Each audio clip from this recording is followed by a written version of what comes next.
All right, we are online. I was supposed to start streaming before, but I don't know. I don't know if it's because I didn't eat enough, but I was feeling super low energy. Anyway, anywho, so another day, another get ready with me video. I am gonna do I something different today because I wasn't feeling like watching true crime. Like I was honestly just nah, bitch. I was feeling like doing the whole get ready with me, yes, but I don't know if I wanted to watch a fucking story about murder and oops about somebody getting murdered and shit. So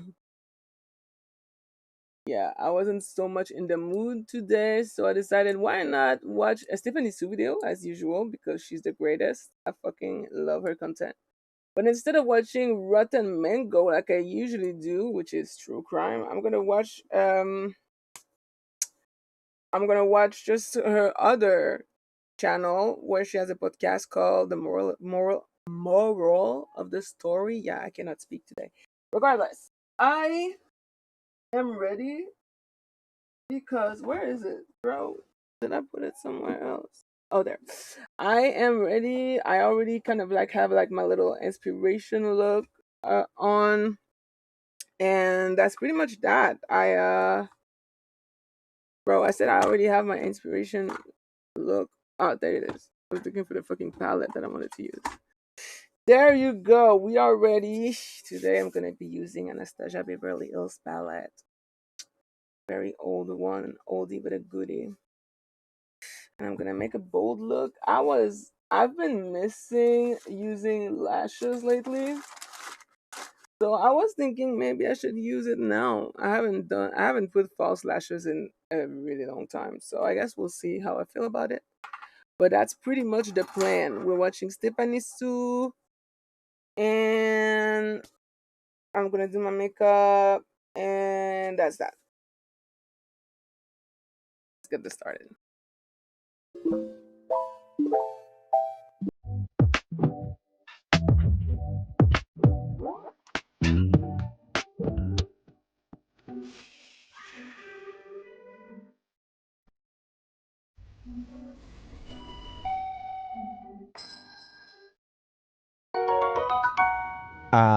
Agua. You see, this is the lesson that I'm learning this month.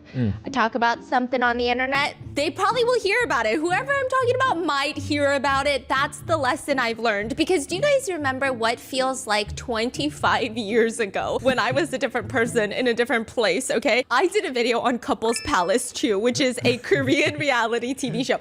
I don't even know what's happening right now. Like the fact that I watched episode 2 recently, it was like a breath of fresh air. But when I was talking about it, okay, it's a Korean reality show, a dating reality show, and marriage is the end game. This is a speed dating show with 30 men and 30 women, and they're all placed into these different categories. Like it's the men's train first. It's literally a train. So you go on the stage and there's women with numbers behind them, and then you see these trains bopping onto the stage and these men are on the train, and each train has an aesthetic. It's like fridge body, golden retriever boyfriend. Those are the categories, and they're all trying to get married at the end, and they're all picking each other. Well, guess what? I be yapping on the internet, and then someone found out about it because one of the contestants literally reposted us on Instagram, and I said, now what am I gonna do now? Which one was it again? It's the attorney in the US. The US attorney. Yeah, and I was, well, not the US attorney. That makes it sound like he works for SDNY or something, okay? He's a US-based patent attorney. He's literally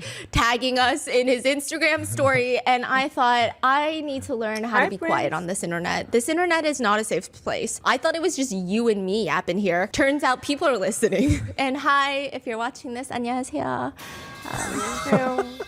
Was he like matched last episode? I think he was matched, yeah. Oh, okay. He wasn't like a fan favorite. He was the one that was yapping a lot about his previous match because he was on season 1 too. And then he just kept talking on and on about season 1 and how he met with this girlfriend, and then this girlfriend broke his heart.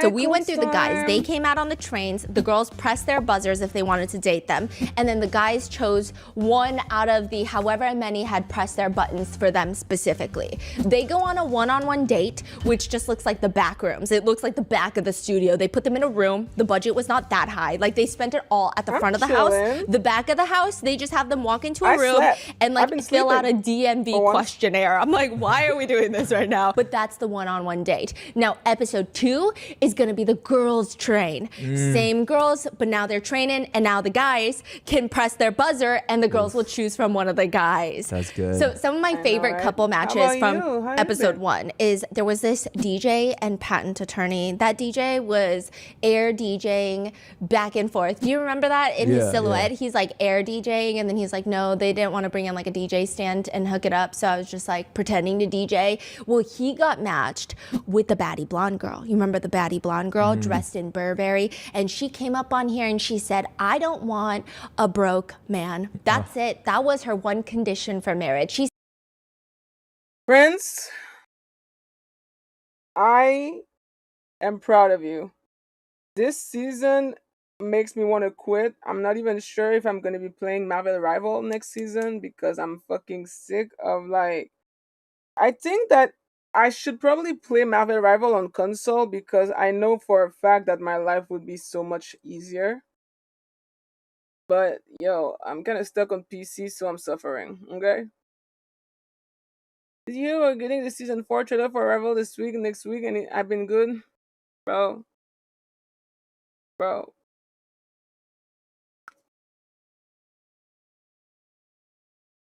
I feel like Marvel Rival has been going downhill since season like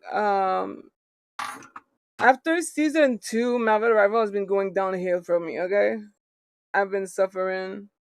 I've been suffering a lot actually. So I'm so done.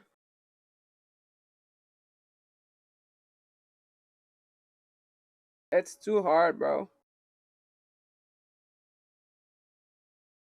The anger and frustration can't even cover it. This shit has been fucking up with my mental health, okay?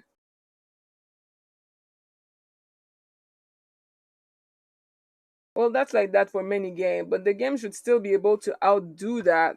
Which, I mean, it kind of does, but it depends, bro.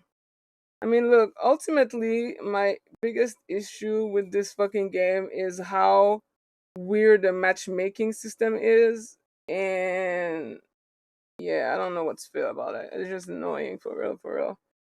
I've been like... I don't know. It's just weird. First of all, we're in season 4, so there's every season, like you see the growing list of Smurf, which I mean, it is what it is, right? I play sometime with Smurf, but I feel like Smurf, even though I do play with some of them, I still believe that Smurf are ruining this game. For one, and two, I really hate how the matchmaking just makes no sense sometimes. It's so unequal. Like some of these games dead ass just don't make any kind of sense. And overall, I mean, I don't really feel like some of the complaints that are lodged are taken seriously because of course I'm a fucking woman. I'm a black woman. And my game IGN is my Twitch channel. So some people be looking me up just to like be racist and or sexist. So like obviously when I hear some dumb shit I report it, but people barely get like any kind of punishment for like being racist and or sexist, which is also annoying. So just there's a lot about this game that could be improved. It is brain rot. It's absolute brain rot, which is why I haven't been playing it that much this season. Okay. I've been I've been chilling this season because I don't want a game to be allowed to impact my mental health like that.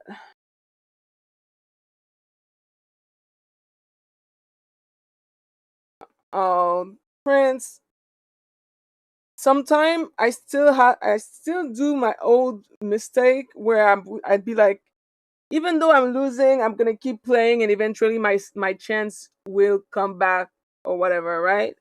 Yeah, I used to be like that, and that's how you fucking D rank. When you start losing, bro, just quit. Take a chill pill. Take a break. Find something to, because it's really weird sometimes how like you can win so many time and then suddenly it's like the game doesn't like you anymore and it wants you to fail. I've been feeling that this game has been hating on me, bro. Okay, so that's why I'm taking a fucking break from it, and that's that. But hey, at least on console, life seems to be easier, so maybe I should try that.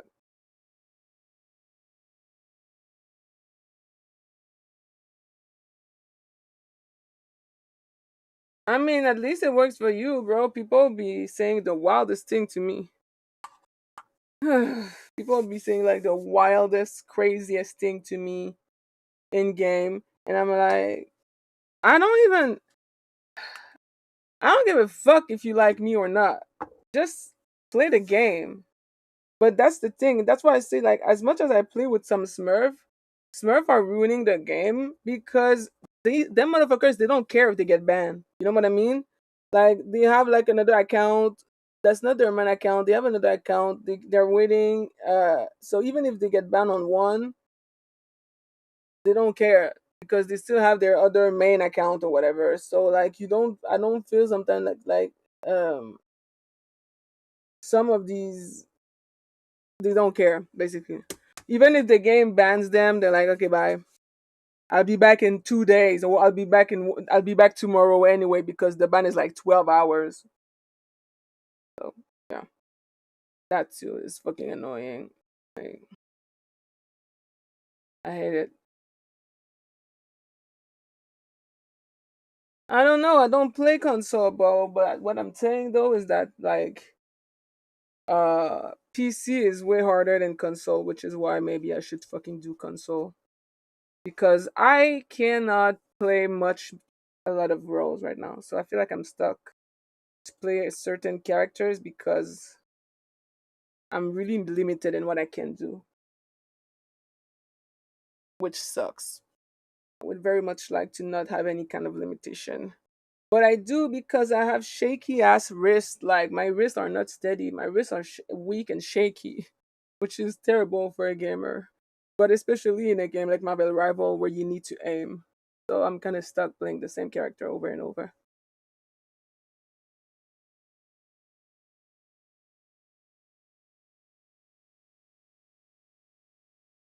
I mean, even if the worst, if the game is easier, I'm sure I'd be able to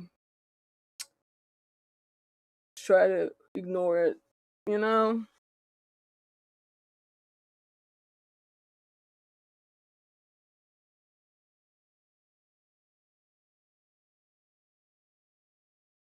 I never played Marvel Rival is literally the only game like that I've ever played in my life. Like I didn't play Overwatch, never played Fortnite or any of these games. I'm just like Marvel Rival really is like my first game like that.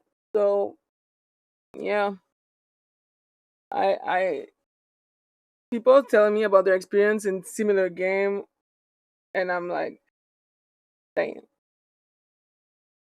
I didn't even have the I only played Marvel Rival because kind of someone came and gifted me like 5 sub for my channel, and I said okay fine, as a thank you I will fucking download this fucking game, and then I kind of became addicted. So I guess it's not too bad, but it's also bad because this game be fucking toxic.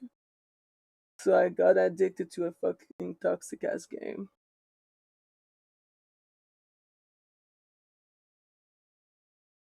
Mm.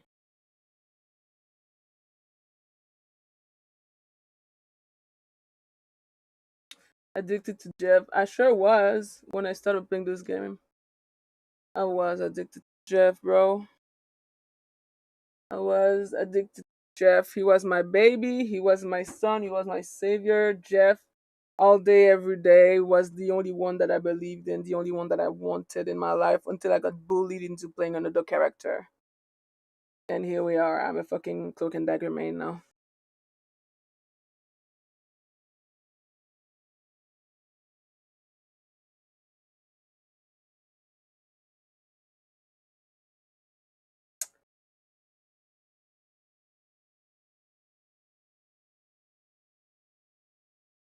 That's crazy, but good for you, bro. Because Jeff, I mean, I'm not. It's kind of crazy how I went from like I only want to be Jeff to I don't really want to see a Jeff. Sometime, like, if my team is struggling, I don't want to see Jeff. The last person that I want to see in a team that is struggling, and we need two support alt, and there's like one real support, and then there's a Jeff. And it's like, bitch, can you go something that's gonna help us push? Because Jeff's ult, yes, it can sort of be a support ult, but it's also not good.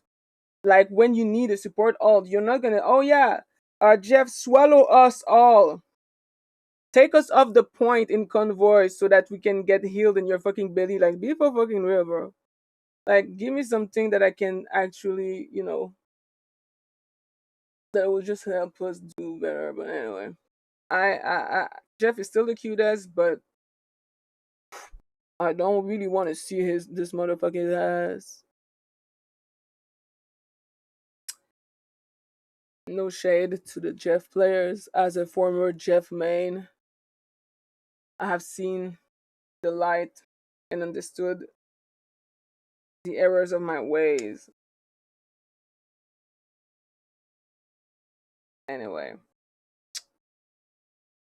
is what it is. Back to my podcast.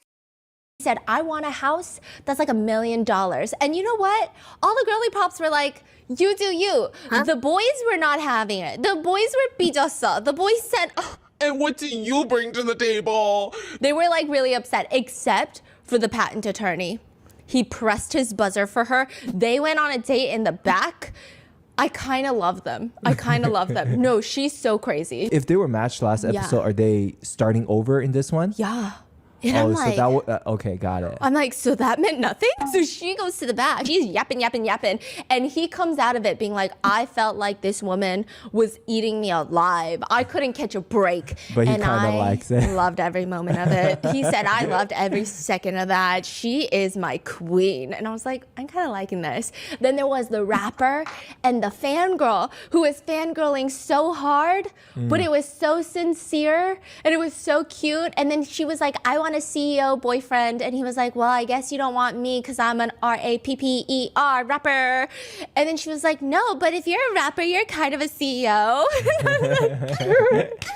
Okay, they were really cute. And then the philosophical couple, do you remember them? Oh yeah. Where he was all like, he was in his feels. This man is in his feels. I feel like it takes a very specific type of woman to be able to handle a guy like this. It could not be me. Once he starts yapping about like the point of life, I'd be like, I don't know what to tell you. I'm just here for the food. So I thought, okay, but she gets in there and she's like, I love Eastern. She it's loves okay. Confucius. Yeah, and Yes, I'm confused. Yes, exactly, okay? So basically, that was in part 1, and now we're going into episode 2, which you guys were asking for weeks ago. But like, life happens, so here we are now. Okay. Cinnamon Toast Crunch has reached out to investigate a crime.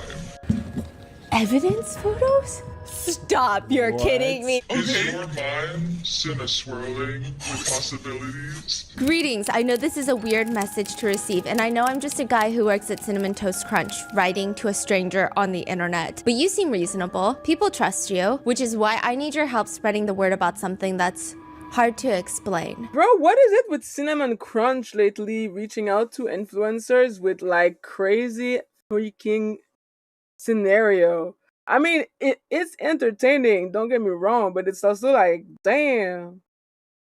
I don't know how to feel about it. I like it, but also it's like, are they broke? Do they need a boost? Because it's a fucking cereal brand. I don't know. Damn. And Hulk, a good Hulk is annoying. I fully agree with you. but he can be handled. Cinnamon Toast Crunch is, Whoa. sorry, this is serious. Cinnamon Toast Crunch is eating itself. I work in the test kitchen and it's been happening for weeks now. The What's first eating sign, itself? Cinnamon Toast Crunch.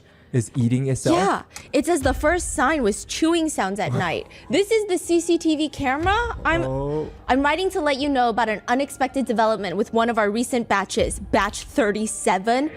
The cereal pieces began exhibiting unusual behavior. I know you won't believe this, but they started eating each other ravenously. Full-on cereal carnage. What's happening right now? This looks like a juicy scandal. Wait, guys, there's literally evidence photos. I tried to stop them, but it was too late. This was all that was left. There's an eye. There's 2 eyes. What? Who's doing this? Wait, I feel like I should have gloves on. There's footage. There's listen to the footage, and there's a spoon. I think this is the evidence spoon. Sorry. Now solve it. Okay, sorry. Get to the bottom of this. Okay, sorry. Wait, this is literally a regular Cinnamon Toast Crunch box. Wait, That's a they send little you waste, one- though. Because it's eating itself, and we need to figure out who's eating the other cereal. Bro, it The echoes. cereal No, eater. yeah. But wouldn't it be that one that's eating everything else? Oh my god, it eyes has on there? a face. It has a face. I mean, how do you know though? Like, you don't really have any evidence. It's all circumstantial. So, this is from the person from the test kitchen, and they say it's all because Cinnamon Toast Crunch is so delicious, it can no longer resist itself. I sent you all the evidence I could find. You have a massive following. People listen to you. I need you to go public with this information. Show the world what's happening. We're running out of time. And cereal. Damn. Oh my god. It's up to me. And I need your help, guys. What should I do? Here's what I need you guys to do. I just have a feeling that something big is coming. And if you have seen anything strange in your cereal box lately, you need to document it. You need to capture the evidence. You need to tag me and at Cinnamon Toast Crunch because something's going on here. I don't think you can eat that. Also, it says for your eyes only on the box now. Well, I'm gonna play the audio evidence. And with that, go be a detective, tag me, and Cinnamon Toast Crunch. I think that there should be a handful of questions that should be illegal to ask somebody. And I think this is one of them. Who is your celebrity lookalike? To ask someone a question like that, I think is freaking foul. If a producer of a reality dating show asked me that, they would never know a day of peace in their lives because I would hunt them down after this show and I would make their lives miserable. Who do you say? Who would you say is your celebrity lookalike? Yes. Yeah, you gotta go for. You gotta go for You gotta go for what? You gotta go for what? Cinnamon Toast Crunch or something. Like, there's no way you're gonna. Like, you cannot, okay? So these people, these contestants of the dating show, they're standing in front of a white wall. It looks like a mental asylum. And the producers, it's like gunpoint. Who's your celebrity lookalike? And one of the guys is like, I think I look like this singer named Roy Kim. And they put a picture of the singer Roy Kim. On top of that, they have him sing. Nobody, no, who lied to you? First of all, like I think, okay, I had him up on Google. I had Roy Kim up on Google. And then I had him and I said, if I go like this, Damn. I think I could see it. And they were like Dang. putting pictures of Roy Kim next to him and it was just, and then the next girl, she's listing off celebrities. They're popping up the pictures next to her. And I'm like, again, I can kind of see it, okay? But then the last person that they ask, this is the girl, the fan that went on the date with the rapper. I love her. She's so cute. And she's honestly very beautiful. But, however, the producers did her so dirty. She's like cheesing in front of the camera. And they're like, who's your celebrity lookalike? And she's like, I don't know why, but people say I look like IU. So all the other ones, the celebrities have popped up on the screen. They don't even put IU up on the screen. They put a sound effect. Dun. That's the sound effect. Dun. And then they move on. They didn't put a photo. No, they didn't put a photo of IU. Is it because like they think everybody already know what IU looks like? I don't know. Like what it's you just look so like. far off? It was like pretty far off. It was like a 1% IU resemblance. Maybe not even. Because like, girly, who lied? I feel like my mom told me I look like IU too before. once in Somebody my lied life. to her several times. Damn. Like, we can't listen to our parents. I know they mean well, but maybe they're not a good gauge. You know what this question reminds me of? Recently, I was talking to someone and they were reading a book. This is literally just uncalled questions. Who's your celebrity lookalike? I think should be illegal. If I were president of the United States, I would make that entire question fucking illegal, okay? But the second question I would make illegal, and I was so offended. Someone was reading a book and I was like trying to get out of my social anxiety, and I was like, oh my God, what book are you reading? And they were like telling me what book they're reading, and then they look at me, they look up at me, analyze me, and I'm just like, oh, this is so cool, I'm making friends. And she goes, Do you read? but like she asked me in a way that was like, are you literate or not? And I was like, okay. Also, Yeah. this is in the courthouse. The No, tea yeah. in that courtroom is crazy. No, y'all. yeah, and then it was just like so crazy the way she analyzed my face and asked me. But the crazier part is it felt very genuine. It felt like she genuinely didn't know if I was literate. Now, on to the dating show. The girls are back in their I chairs. mean, like, isn't like the United States literacy statistic like super low? I don't remember the freaking exact number, but I saw somewhere that like there's a lot of illiterate people in the US. So I mean, her question might have been valid because I don't remember the number, but I remember it was fucking high and I was shook. But also I shouldn't, because I mean, a country that votes for Trump twice may definitely have a literacy and education problem, but that's just me though. Still a few trains left, but the fact that it's in episode 2, you're like, these guys don't really matter. So I'm just gonna speed run. The next train that comes in is the doctor train. Everybody's pressing their For the buttons. guys? Yeah. Oh, So there's there- still more guys.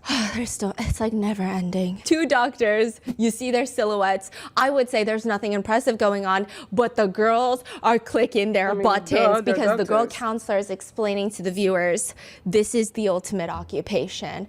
And you know what? I absolutely agree, because every time I get sick, I think to myself, why the f do we not have a doctor in the family that I can just call and harass? And also, if you are the doctor in the family, please let me know about, on average, how many calls do you get from people just like asking you random medical advice? Because it's the way, like, you know, when you take Advil, you can just read the back of the label. Yeah. I don't. I call my sister. I won't even read it. She's like, it's on the back. And I'm like, no, you tell me. So one of the doctors, he says his marriage condition is that by the time he's 60 years old, he wants to sell fruit. Like, you know those like fruit carts on the street in Seoul? He like wants to be part of that. And he says it's because when he was growing up, he used to love those fruit carts and everybody was so nice to him that he wants to share some of that love. And all the girls are like, oh my God, he's so adorable. He also says, okay, he's a doctor. So here's the thing with doctors. I feel like a lot of people think, nerd alert. No. In Korea, because these doctors, once they become a doctor, everybody wants to marry them. A lot of these doctors, they be doing some stuff outside of their marriage that is unthinkable, that is foul, okay? Because they're in high demand, I guess, or whatever, have you not? Now, this doctor, I don't think... What do you mean? Like, Yeah, how do you yeah. just like end it there? Yeah, they be cheating. Really? Yeah. Are you gonna go into details? Just No, I'm not. Oh, okay. I mean, I don't know anyone. Okay, but this is just. But this is like what I've heard. Okay. Like you would think, but no. Like people are just like, there will be, it's like the doctors that own their own clinics. Oh my God. The second doctor on this train, he reminds me of that type. I feel like he's like, yeah, I want a wife. He gives me the vibe that he's going into the office every day and flirting with the dental assistants. I just get a vibe from him. I get a vibe, and I think the girlies do too, because all of them are unpressing their buttons and going to the guy that wants to sell fruit after he retires, because he's kind of adorbs. So he says that not only does he want to sell fruit, but he loves to go to the arcade when he's really stressed out and play that's Pump nice. It. Okay, you What's know that? Pump It? It's No. like The Dance Black Eyed Dance Peas? Revolution. Oh my You know when you God. press on the arrows? But what's crazy is these producers, they followed him to an arcade to play Pump It Up. And he's got such a soft featured face, and he's so stoic and shy all the time. And then he just puts on his shoes. He's got special Pump It Up shoes. He puts them on. And then he says he plays for like 2 hours twice a week. It's like his workout. Oh And the top my half of God. his body is He's like brain surgery mode. He's not moving. His face is stoic, and then you just see like his legs like, and it reminds me of the new TikTok trend where they get the K dramas. Oh yes, yes. And they're like Hours. Just tell me you love me. But then someone is stitching the legs, and the legs are always like doing ballerina, like doing a plie. That's what it reminds me Is he of. really good? Yeah, he's pretty good. I've never seen legs that move that fast. It was actually kind of creepy. It made me a little itchy. Like, you know when something looks so unnatural, it makes you itchy? But The girls are loving it. The counselors are saying that's crazy. If he's playing Pump It Up during his free time, he's not looking at other girls. He's going to be the best husband. And with that, everyone's pressing. I don't want a husband that can beat me at Dance Dance Revolution. Mind you, I don't remember the last time that I played Dance Dance Revolution. But 2 hours of Dance Dance Revolution is crazy. Like, I can understand doing like maybe 2-3 songs. I don't know if it's because I currently have the fucking stamina of a dying grandma with asthma. But I can't fathom spending 2 hours on a fucking Dance Dance Revolution. I can't. I think I would probably die after the 5th song. I'd be like, please, somebody shoot me. That is insane work. 2 hours? I mean, he has to be taking breaks, obviously. I mean, otherwise he's like not a fucking person. He's like a fucking robot. Hey, Jimmy Banks. I'm good. How are you? There, but he got 10 votes. I think there's only like 12 girls left. They're loving him. What kind of doctor is he? Did they say? Are we there yet? The 2 hour. I forget. He says he backpacks a lot, you know? And then he does say that last time I went backpacking, I met someone really nice. And all the girls are holding their breath. And the hosts are like, whoa, wait, hold on. Like, I don't know if you want to go into this right now because you've got 10 votes. I don't know what your game plan is, but like, let's maybe not. And then he's like, what's wrong? I just met someone nice when I went backpacking. And they're like, okay, he's going to shoot his own foot. We got to let him shoot his own foot. What do you mean you met someone nice? The hosts are just grilling him. I went to a guest house and I was staying with the host and the owner recommended me to, and I was like working nearby for 2 months because he was so nice. And they were like, oh. He was so nice. Yeah, and they were like, okay. It's not what we thought. It's not what we thought. So then the girls are like, okay, we're going to stay with our little opinions. And so everybody is staying with this guy. And now it's his time to choose. He starts walking down and the camera is focusing on contestant number 18 a lot. So I'm like, I feel like he's going to choose contestant number 18. Where is the surprise here? Contestant number 18. She gives me bunny vibes. You know how people say you look like a bunny, a deer, a bird, a cat, or a dog? Sure. Right? Are those the categories? I think that's all the categories. Which Is that one on do I look TikTok? You? 'Cause I haven't been on TikTok in a while. Okay. What does that mean? Like a fish. Like a fish? Not a Like fish. a fish? Oh, Like a blowfish. like a blowfish? Like a puff. I'm so Like offended. in the cutest way possible. Thank you so much. It's because yesterday, you know, this TikToks that's like, which fish is your girlfriend? He was like genuinely like holding it up to my face. It was such a serious, like, we were taking it so seriously, you guys. Yo, it was hard. I literally could not pick. They all look like Stephanie. And then he would be They like, all "Wait, look can like you do Stephanie's this crazy. face?" And then I was standing there for like 30 minutes going, and then he'd be like, I see it.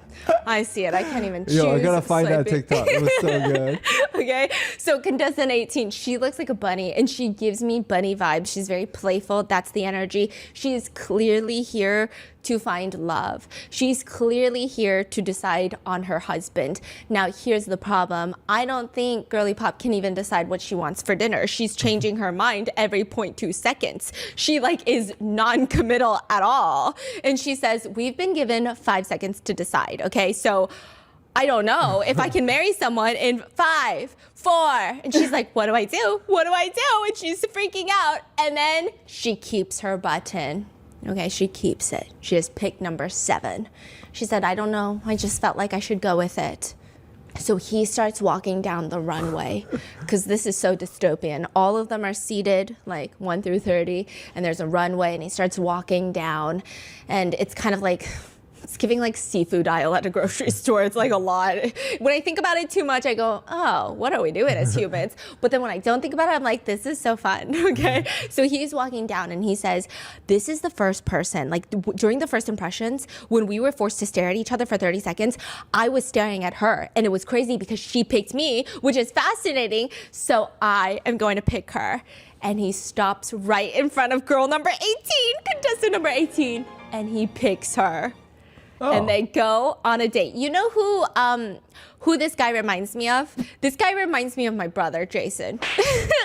I don't know what it is. Huh. They've got the exact same aura. Can you not imagine my brother playing Pump It Up with the most stoic face ever? I miss my brother. This is so weird. Yeah, he gives me like that really stoic sad boy energy where he just like minds his own business. Yeah. And then I gotta be like, okay, well, are you gonna come over and hang out with the family? And then he's like, sure. And I'm like, do you hate us? And then it's like, no, I love you guys. It's just like that energy. He gives me Jason energy, okay? This is my brother Jason, and she is a bunny. So now I'm like, okay, that's good. I should introduce my brother to bunnies. Yeah, you get what I'm saying. So they end up going on a date, and he's asking like, how tall are you? And this is just the most awkward date that I've ever witnessed in my life. This man is so awkward. But I can also see them falling in love. I like awkward, dude. What's your occupation? I'm a pharmacist. Oh, that would be nice if, you know, since we work in similar fields. Yeah, I graduated this year. It's my first year working. I'm just a beginner, so I don't really know anything. Then we're probably on the same level because he just started working as a doctor. Oh, okay. They're filling out the DMV form because I don't know why. All the budget is at the front. All the budget is in the 2 male hosts that are kikiing nonstop. The back of the house where they go on this one-on-one date, it's like a bunker. It's a bunker with DMV forms that they're filling out. What's on the form? It's like when it's the guy's date time, which is right now, it's like they have to guess what the guy likes. Yeah, and then he says, well, now the subject is money. Annual salary? Well, we both just started working. Right, I make about like $48,000 a year. How about your assets? Assets? Damn. Yes. A little intrusive. I know. And she's like, well, I don't really have much since it's my first year working. And he's like, me neither. Fresh out of school. Like, what's happening right now? But they seem really into it. And he seems like this is how stoic he is. I mostly spend my money paying off my tuition. And it's an interest rate that's smaller. You know, like in Asia, it's very common to when you go on these type of like dating scenes, you ask about the background, the income, the salary. Yeah. No, is that weird for American standard? Oh yeah. That's weird. So weird. It's like, what the fuck? That's crazy. Like in Asia, it's like, what's your credit score? What's your annual salary? How much real estate do you and your family have? Location of the real estate. Yes. Square footage. How many bedrooms? Because that matters. Because if it's your mother-in-law is going to stay in one of the bedrooms, one for the kids in the future.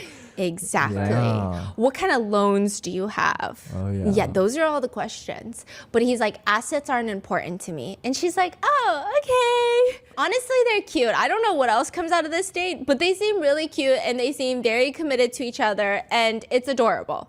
And then she goes on to say, I do have a deal breaker. It starts with, they have to do this when they're sitting down. Like my partner has to do this sitting down. Do what? We don't know. Okay, so he's like, oh, well, I really want to get it right because I feel like that'll bring us closer if I get this answer right. So he starts guessing and he's like, okay, I hope that my partner is taking care of our child while sitting down. What? And she's like, oh, no, that's not what I meant. And so he's very confused. He's like, okay, I hope my partner will be looking at me when I'm sitting down. And she's like, okay, these are all so romantic. And then it cuts to her in the producer room and she's like, okay, I'm a little bit stressed right now because these are all so romantic and so cute so that I feel embarrassed telling him my real answer now. Okay, can I guess? Yeah. Pull out her chair. that was really romantic. But no, she wants her husband to pee while sitting down. She says she doesn't like pee-pee splatter. She doesn't want to see it. It's disgusting. It's gross in the restroom. And then she reveals it to him and she's like, God, I'm so embarrassed because you were being so romantic and cute. And like my whole deal breaker is like, I want you to pee when you're sitting down. And she's like, that's kind of crazy. I get it though. I get it. But also I feel like, shit. Whew. Like, if you marry someone, that person just need to learn how to wipe the fucking seat and then problem solve. I don't understand why can people just wipe the seat, It's very easy. Hey, fais quoi? So just wipe the seat and you won't need to be sitting down. I mean, I don't have the physiognomy of a man, but I don't know how it works down there for them. But imagining peeing sitting down feels so weird to me. But man, I don't know. But it feels weird. But I do understand like how she feels about when there's pee on the toilet seat, that shit is nasty. I get it, but like, just wipe the fucking seat, bro. Come on now. It's not that hard. Like a mess. And then he goes, regarding that conversation, I'm already doing it. My family, maybe it's too much information, but my whole family, we sit down. She goes to the producers after and she's like, can you believe it? Can you believe he's already doing this? What is happening? Okay, and then the next guy train is just weird. I feel like they ran out of categories because the fridge bods were taken, the doctors were taken, everything was taken. What else did they have? Oh, they had manly men. The dogs. The dogs. They got the dog type, the golden retrievers. And then they had... Playboy. Playboy. No, playful boy. It was like playful boyish charm. And then they had the international students, which was so niche. Like, I don't know if that's ever a dating prerequisite for me. I guess it worked. International students usually come, either they have like a full scholarship, but most of them come from money. Like, it's probably an economic reason because studying abroad costs so much money. A lot of higher up education, like a lot of university get a good chunk of their funding from international students because that's how much more money they pay for studying abroad. So like, if international student is a category, it's because mom and daddy are loaded, because it's stupidly expensive. It's actually so ridiculously expensive to study abroad. So I get that, although it technically shouldn't be a category for the love aspect where like you're supposed to fall in love. But it's not Love is Blind, so I guess, you know what? Who cares? Like, you gotta be international, okay? So it's such a weird prerequisite. So they move on to the next train, which is literally just the train of ridiculous marriage conditions. So one of them is like, you gotta move to Australia for me. All the girls are like 0. Especially when he walks out, they're like even more 0. Because I guess visually, they didn't want to go to Australia and just look at him, I think. What's the problem? Is that mean to say? I'm just trying to be honest, okay? And then the next guy, he says, you have to be okay spending 8 months alone without me a year. So everyone's like, what is going on? He walks out. He's like, hello, everyone. I'm the sea captain. So he's like the captain of the seas, okay? Due to the nature of his work, he works for 4 months at sea. He gets 2 months off, and then he goes for another 4 months, and then get 2 months off. And everyone's like, no, 0. That is wild. 0. But he calls himself the Prince of the Sea, which already would have made me unbutton. He said, when you look at the night in the Pacific Ocean, it's filled with stars. It's truly stunning. But looking at the stars alone makes me so lonely. So I thought to myself the last time I was out at sea, once I get off this ship, I'll find a woman to marry. The girls said no. They said absolutely not. He got no votes. And then another guy, his weird condition was, I want to give my mom $1,400 monthly, which a lot of girls felt like was a lot. And like, this is crazy that this is a conversation in Asia. I don't know if this is a conversation in America. You guys let me know. Because I feel like we kind of had this conversation. Yeah, yeah. Which is like, eventually, like your parents... what's gonna happen? We gotta all be on the same page, right? Yeah. But he does run like a little, I think he runs a restaurant and his annual salary is $41,000. So people said it's kind of a lot to be giving your mom $1,400. And so the girls were getting a little bit stressed because like once you have kids and then all of that. And he also bought his mom an apartment unit that was worth $210,000, which don't get me wrong. I think that is incredible. I think just objectively speaking, what a man, right? But also, I think there was a slight concern that maybe he was a mama's boy, you know? So a few people were confused, but one girl kept her light on. I mean, and they went on a date. They went on that date. As long as he's not putting himself in debt to take care of his mom in a way where like, I mean, I don't know the mom situation. Maybe the mom is disabled. Maybe the mom... But if the mom is if he's just being a mama's boy and he's putting himself in debt to please his mom, that's crazy. Because absolutely, I would have a reservation about marrying a man who put himself in debt to please his mom. Like, don't we have bills to pay? Why can't we pay the electricity bill this month? Oh, I'm sorry, my mom wanted a new necklace. Like, no. I do understand the reservation. But if it's like, no, I have to take care of my mom because she's a single mom and she did all that for me and I promised to take care of her, then that's different. That's actually like commendable and I would support that. Although still wouldn't like the whole debt thing. Yeah, I don't know, bro. And it was... I don't know. Not good. I don't think she had a good time on this date. Okay, so they go on this date and she's explaining how she was a violin major. So she's a violinist. Beautiful, stunning. She's never been in a relationship before, okay? She majored in viola. She was way too focused in her studies. She didn't have time or energy to think about dating. He's asking her how much she makes. He makes $41,000. She makes $14,000. So, you know, definitely... And what's his reaction to that? His reaction was not great. Okay, it was like, oh, okay. I mean, that's nothing. Lower than I expected. He said, you know, as I'm getting older, I started to think about being practical. And I thought it'd be nice to be, in a loved-based relationship. However, in a loved-based relationship where both parties could benefit from one another. Damn. And she's just kind of nodding. I mean, and he's like, so, you know, that way both parties can continue to grow. It's like a relationship that promotes growth. So I genuinely wanted someone who could help out at my restaurant.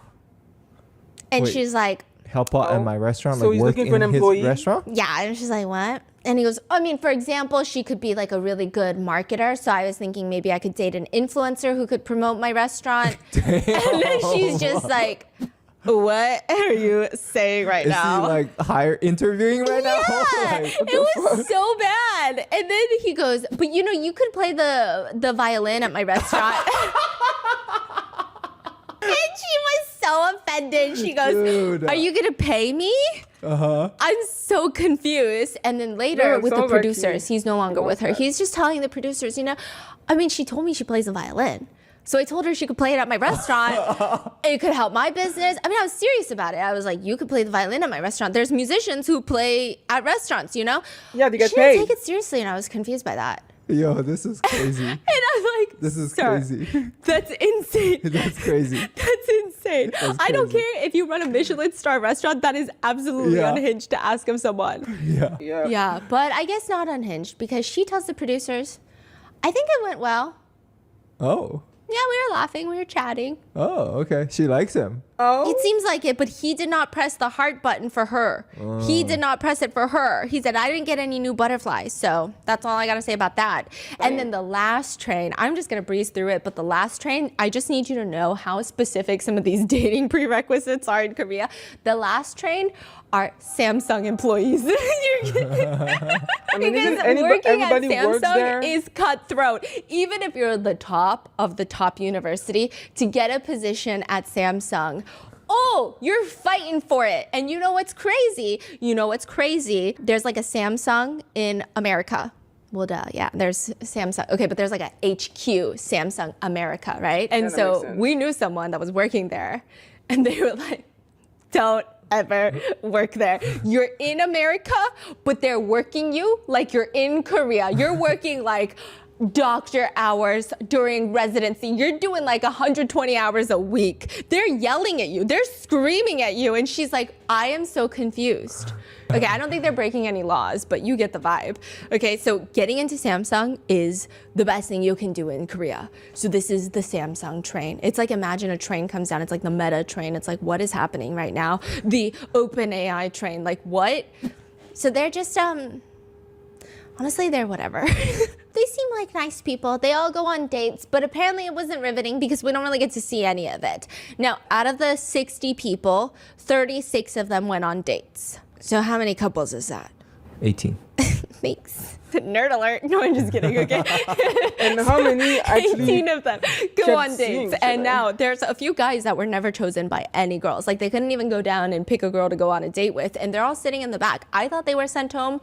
They weren't. They're sitting there wondering, I mean, what's the problem? One of them is like, it's because I'm the prince of the sea. Like I gotta leave for 8 months and like clearly I don't know why, but I feel like if a woman wants to be in a relationship, they have to accept my job. I'm going out to sea to provide for my family and that's still not okay? Another one said, you know, I did put in my condition. I said that my girlfriend needs to look like Kim Tae-hee, which is just only one of the most beautiful women in the world. So maybe that was a lesson that I needed to learn, you know? And he said, I did learn from the other guys. It's been an unspoken rule that in relationships, you don't bring up Kim Tae-hee or Song Hye-kyo. You don't bring them up. You don't even say their names, you know? You just don't, it's not good. It's not gonna end well. I mean, what are you gonna say, right? You look better than them? That's a lie. Okay. Damn. So all you So he still hasn't learned. Damn. yeah, so he's just like, I wonder why he's what am I still gonna do? single. Okay, I mean, I just want a woman that's naturally as beautiful, but I am deeply reflecting and regretting what I said. So there's that. And now, what does he look like? Not good. Not like Kim Tae-hee's husband. And who's that? Isn't she married to Rain? Oh, Yeah, none of them look like Rain. Yeah. that's funny. None of them look like Rain, okay? And then another one is like, I think a lot of them thought that I was fun, but just Still not bored. husband material because I think I was like, So good that I feel like I'm still tired. So I'm not sure what's happening. But it's cool. It's alright. I'm recuperating. What is it? What do you want? Oh my god. Sorry, 1 second. My cat. Brother, what the fuck did you do this time?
Okay, back.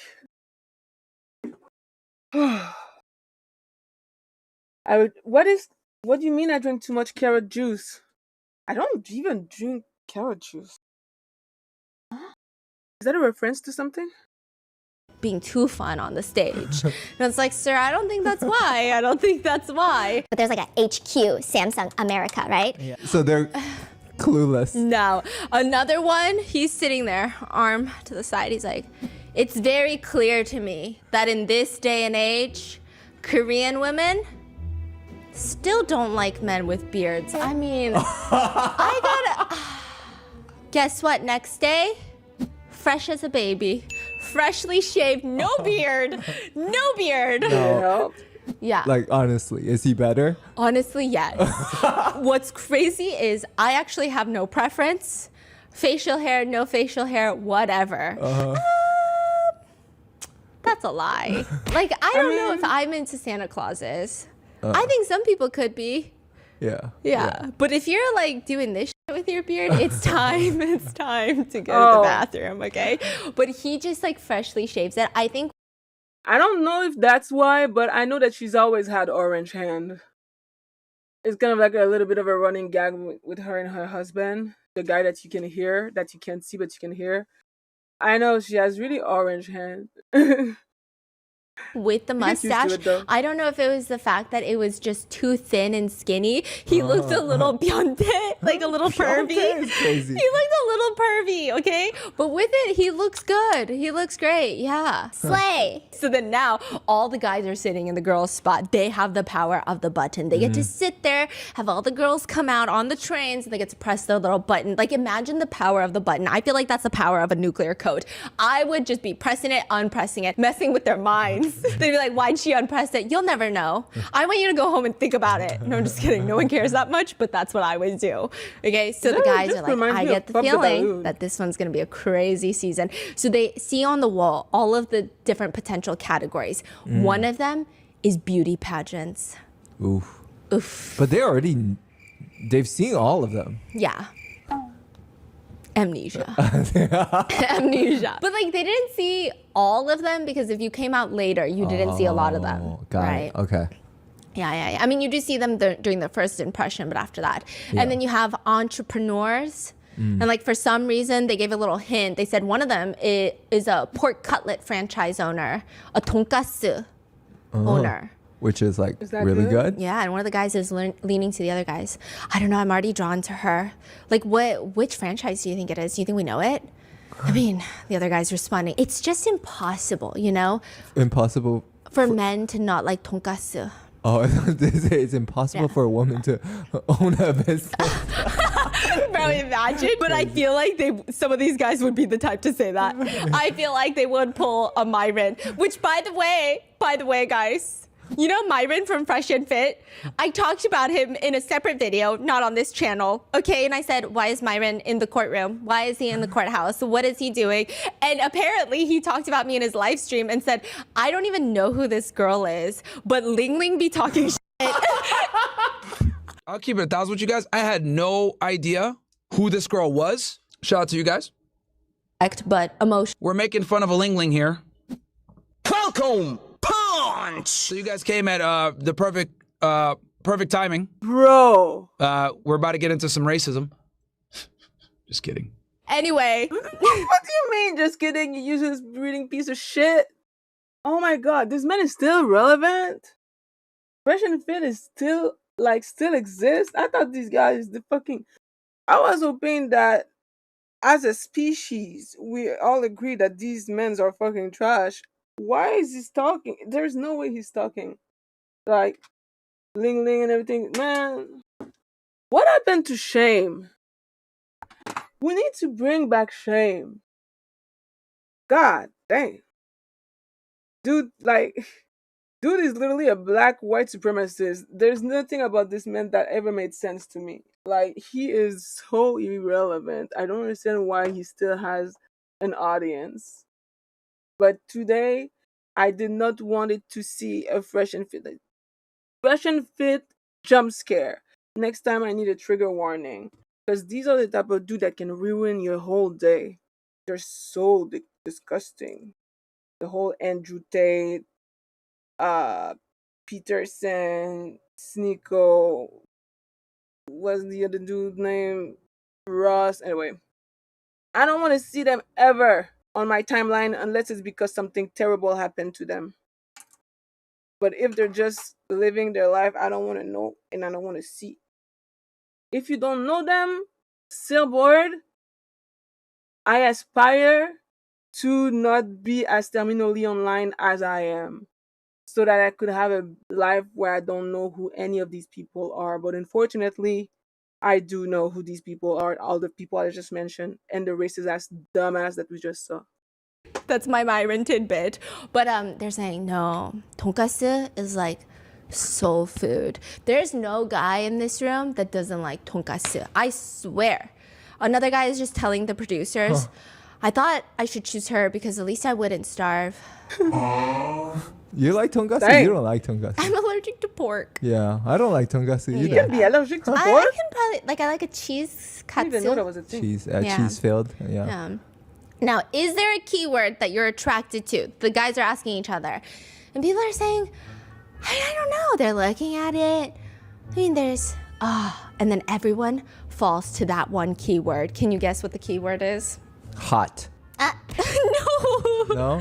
It's so specific. I'm trying to think, man. What are Korean men into? Like cute? No? Okay, Is it so- you say more specific? Yes, there's two that guys were really intrigued by. Okay. The first one is annual salary higher than $70,000. A lot of guys are into that, and I was just thinking to myself, that's crazy. But it's been a conversation of like a lot of guys anywhere will say that women are gold diggers, but because of the state of the economy recently, a lot of guys be thinking about dual income households, and they want to know what the other side is. They want to know. Okay, so they said that's smart. the one I like. That's the one, and then the first one that everybody loves is cat-like faces. What? That's What? so What does that mean? specific. It's not beauty pageants. It's like cat-like faces. I've love actually tonkatsu. never Yes. heard of that before. Is that like a new trend in Korea now? I don't know. They just love cat-like faces. But what is a cat-like Yeah, face? and And so- what does that look like? I can't even picture it. Like a cat? They look like cats. Oh. They I need a look very picture. I cat- don't. Oh, I, like catty looking eyes. Yeah, and then, yeah. Like a small mouth. Yes, they I need look a like fucking cats. visual, They bro. give like black cat energy. They look like cats. Honestly, they're stunning. They're beautiful. It could not be me. My face is way too round. Like with a cat, you gotta have sharp features. I mean, you're not bad. Come on. You say I look like a blowfish, okay? Okay. Like in a cute way, though. Thank you. So the first train comes out. It's actually not the cat-like faces they bring out first. They bring out the entrepreneurs. There's 3 of them. They're all posing, and the silhouettes are revealed. The first one is the pork cutlet franchise. And when she walks out of there, she looks like she would be the brand ambassador for a pork cutlet restaurant. She looks good. I feel like a lot of guys would want to work for her just so that they could be in her vicinity. She's so pretty, and she's talented, and she's an entrepreneur. And like, this is my problem with the dating shows. Every time I watch Singles Inferno, I would watch it with my mom because it's like the only show that we can really watch together. Why do I like all the girls so much more than I like all the guys? because Okay, so the guys in date reality show are always subpar compared to the girls. Like, you're gonna have a girl's like, oh yeah, so I'm the head nurse of my hospital, blah blah blah blah, and the guy's like, yeah, clean pool. Bro, like, casting dude that can like it's very very hard. It's very weird, but it's always the men are always, most of the time at least, from other TV shows that I've seen. Yeah, it's not the same.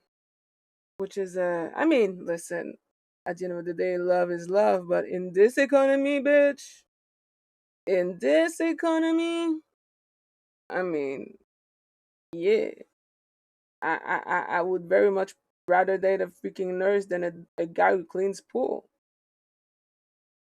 So I feel like they should find someone who can match that kind of like income and lifestyle. But nah, the casting for these TV reality show is always so fucking wild. she's walking out, she's very calm. She's very collected. She's accomplished. Female number 17.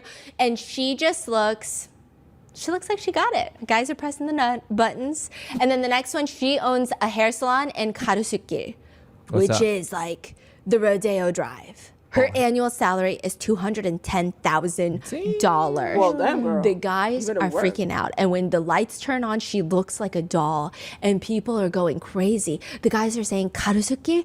I mean, do you know about the rent there? They say you are only going to make it in Karusuki if you're good because of how many businesses shut down. The rent is so expensive, no one can make it. She owns so many different salons. What's happening? People are like going crazy for this. Karusuki? Yeah, So she's a sugar mommy. Have we been there? Yeah. Oh. And then the third entrepreneur, before her face is revealed, they go through her marriage conditions because it's a very odd marriage condition.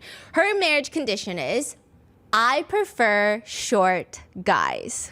Oof. Do you remember this couple? Do you remember this couple? She's so beautiful. She's stunning. And she was likes a short king. she got paired with the guy that was singing the Chinese song, and I showed you the Chinese song, and you listened the whole way through. Oh, yeah. I remember him. And then you said, I don't know what he just said. I think that was Cantonese. And I said, sir, okay, do you remember him? Yes. And do you remember the date? The date was cute. Oh, wait, she is like super like smiley and cute, right? Yes, Yeah. And so he chose her, and then she was like, I didn't know if I should have turned my button off because I normally don't like Tall guys. guys. So when they reveal her little thing, he's already alert, and he's a man in love, which I love that for him, okay? He's like, I know who exactly this is because she told him straight up, you're too tall for me. I feel like anyone who's tall feels like a guy friend. She also doesn't like the aura of tall guys. She actually prefers when guys are shorter than her. And he was so confused, and he even told her, tomorrow I'm gonna wear my slipper instead of my dress shoes so that I can be shorter for you. And he was so smitten by her. He was like, I wish I could just chop him off at the knees. Like, that was the vibe he was giving. He was like, I will get on my knees and beg for you and just like waddle behind you. That's his energy. And right now he's so alert. He's looking at everybody, and all the other guys are like foaming at the mouth. Okay, they're like, she loves a short king. Button. That gave me the ick. I don't know why it gave me the ick. Why did that give me the ick? I have no clue, okay? And even one of the hosts is like, I want a button. And the other host is holding him back. And then he's like, no, let me talk about it. And he goes to look at her, and he's like, damn, she's so pretty. Lights turn on. She walks out. And everyone is like, oh my God, button. But then off or on? On. Oh. She's so pretty. And she just says, personally, I like men with really high self-esteem. And so I like guys that are like, yeah, my girlfriend's taller than me, and I'm fine with that. I just prefer men that are very confident. A confident short king. Yes. Confident short king. Yeah, she wants a confident short king. It's like so oddly specific. It's so oddly specific. And that guy is sitting there thinking, should I press my button? Should I press my button? Oh, he didn't press the button? Yeah, because he's like, I know that she doesn't want to date me, but should I press my button? What's her like business again? I think she owns like 7 different hair salons. Dang. And she makes around like $340,000 a year. Sheesh. So she's making a lot of money, okay? People are pressing the button when they hear about her income too. These guys are like, yes, you love a short king. Yes, you make more money than me. Yes. And you know what's crazy? Episode 1, if you haven't seen it, the only thing that show has taught me is that I do think this is true. I think we as women, we love to talk about how we want a man that makes good money, okay? However, we fall in love and suddenly that goes out the door because the rich train, nobody got chosen. Yeah, the most popular was the dog. The dogs. Golden. Every girl wants a golden retriever. Yeah, it was not the rich train. It was not the doctor train. I mean, they got a lot of votes, but not really. It's so interesting, okay? So all the girls are in the waiting room and they're like, oh my God, she's getting so many votes. What's happening? And she says, hello, I'm girl number 10 and I want to make your heart flutter every morning. For the past few years, I stayed up for 3 nights and slept for 3 hours, like to focus on my work. And I came to realize that I should focus on my life. And so I wanted to get married, and that's why I wanted to join this show. I love short men. I find them comfortable, lovely, sexy, and cute. If height doesn't matter to you, what qualities matter? A guy is asking. Okay, heckler, calm down, okay? What do you look for in a man? I think it's his tendencies. You know, someone who can savor double the fun and like having touching moments together. Okay, so then the sea captain is like, well, how about only having fun for like 4 months of the year? She's like, no. Are you shorter than me? Yeah, she's like, sorry. And so he unclicks his button, and she does not want a sailor. And that guy, the international guy, is just sitting there, very pouty face, and he's like, I don't know what to do. The first match? Yeah, he's like, I don't know if I should pick her and just let her decide, or if, but she's too popular. I don't think that she's gonna want me. And the host is like, please make up your mind. You have 5 seconds. 5, 4, 3, 2, 1. Wow. And he doesn't pick her. Oh my God. Is she disappointed? She looks disappointed. She looks over at him. But why does she keep saying short man? Like, I don't know, but she just looks so disappointed. I guess it's too late to change her condition. Yeah, and she just looks really disappointed, and she looks like she doesn't really want to choose anybody. And then at the end, she just like choose a random person. They go on a date. He is definitely shorter than her, but I don't think it went well because we don't see anything from that date. Damn. Yeah. And then after this train moves on, we get to the cat-like faces. I mean, there are guys that were waiting for this train. I mean, the way that they're just like foaming at the mouth when this train is coming on, I'm scared. I'm like, calm down. We don't need to see this, okay? They're so excited. Even their silhouettes are on. They're like, look at her body. She's got a beautiful body. They're like already picking. I don't know why. I don't know why it was okay when the women were objectifying the men. I gotta go outside, okay? But like, they're just like, look at that body. It's the way they say it. It's the way they say it, okay? The girls be saying it in a way that's cute. Okay, they're like pressing the button. I'm like, I'm scared. So then they reveal the silhouette. She walks out, female number 25, contestant number 25. She's so pretty. She looks like a cat. You know that new K-drama that's when you die, you meet your pet in heaven, but it's not an animal, you meet like the person. oh. Yeah, and so like, okay, so you meet your person that's your pet. I need to see this photo again. That was crazy. Cause she kind of be. Wait. So then they reveal the silhouette. She walks out, female number 25, contestant number 25. She's so Bitch. She kind of do. She looks like a cat. Like, I see it, which is extremely creepy. But like, I see it. I feel like the more I look at it, the more tripped out I feel. But like, ah, I didn't even know you could look like a cat. And now I guess I know. We learn new things every day. Today I learned that you can look like a motherfucking cat. I mean, oh, my cat. But this is really tripping me out. Why doesn't she show an example of a cat-like face? Well, now we do have one, Searboard. We have an example of a cat-like face.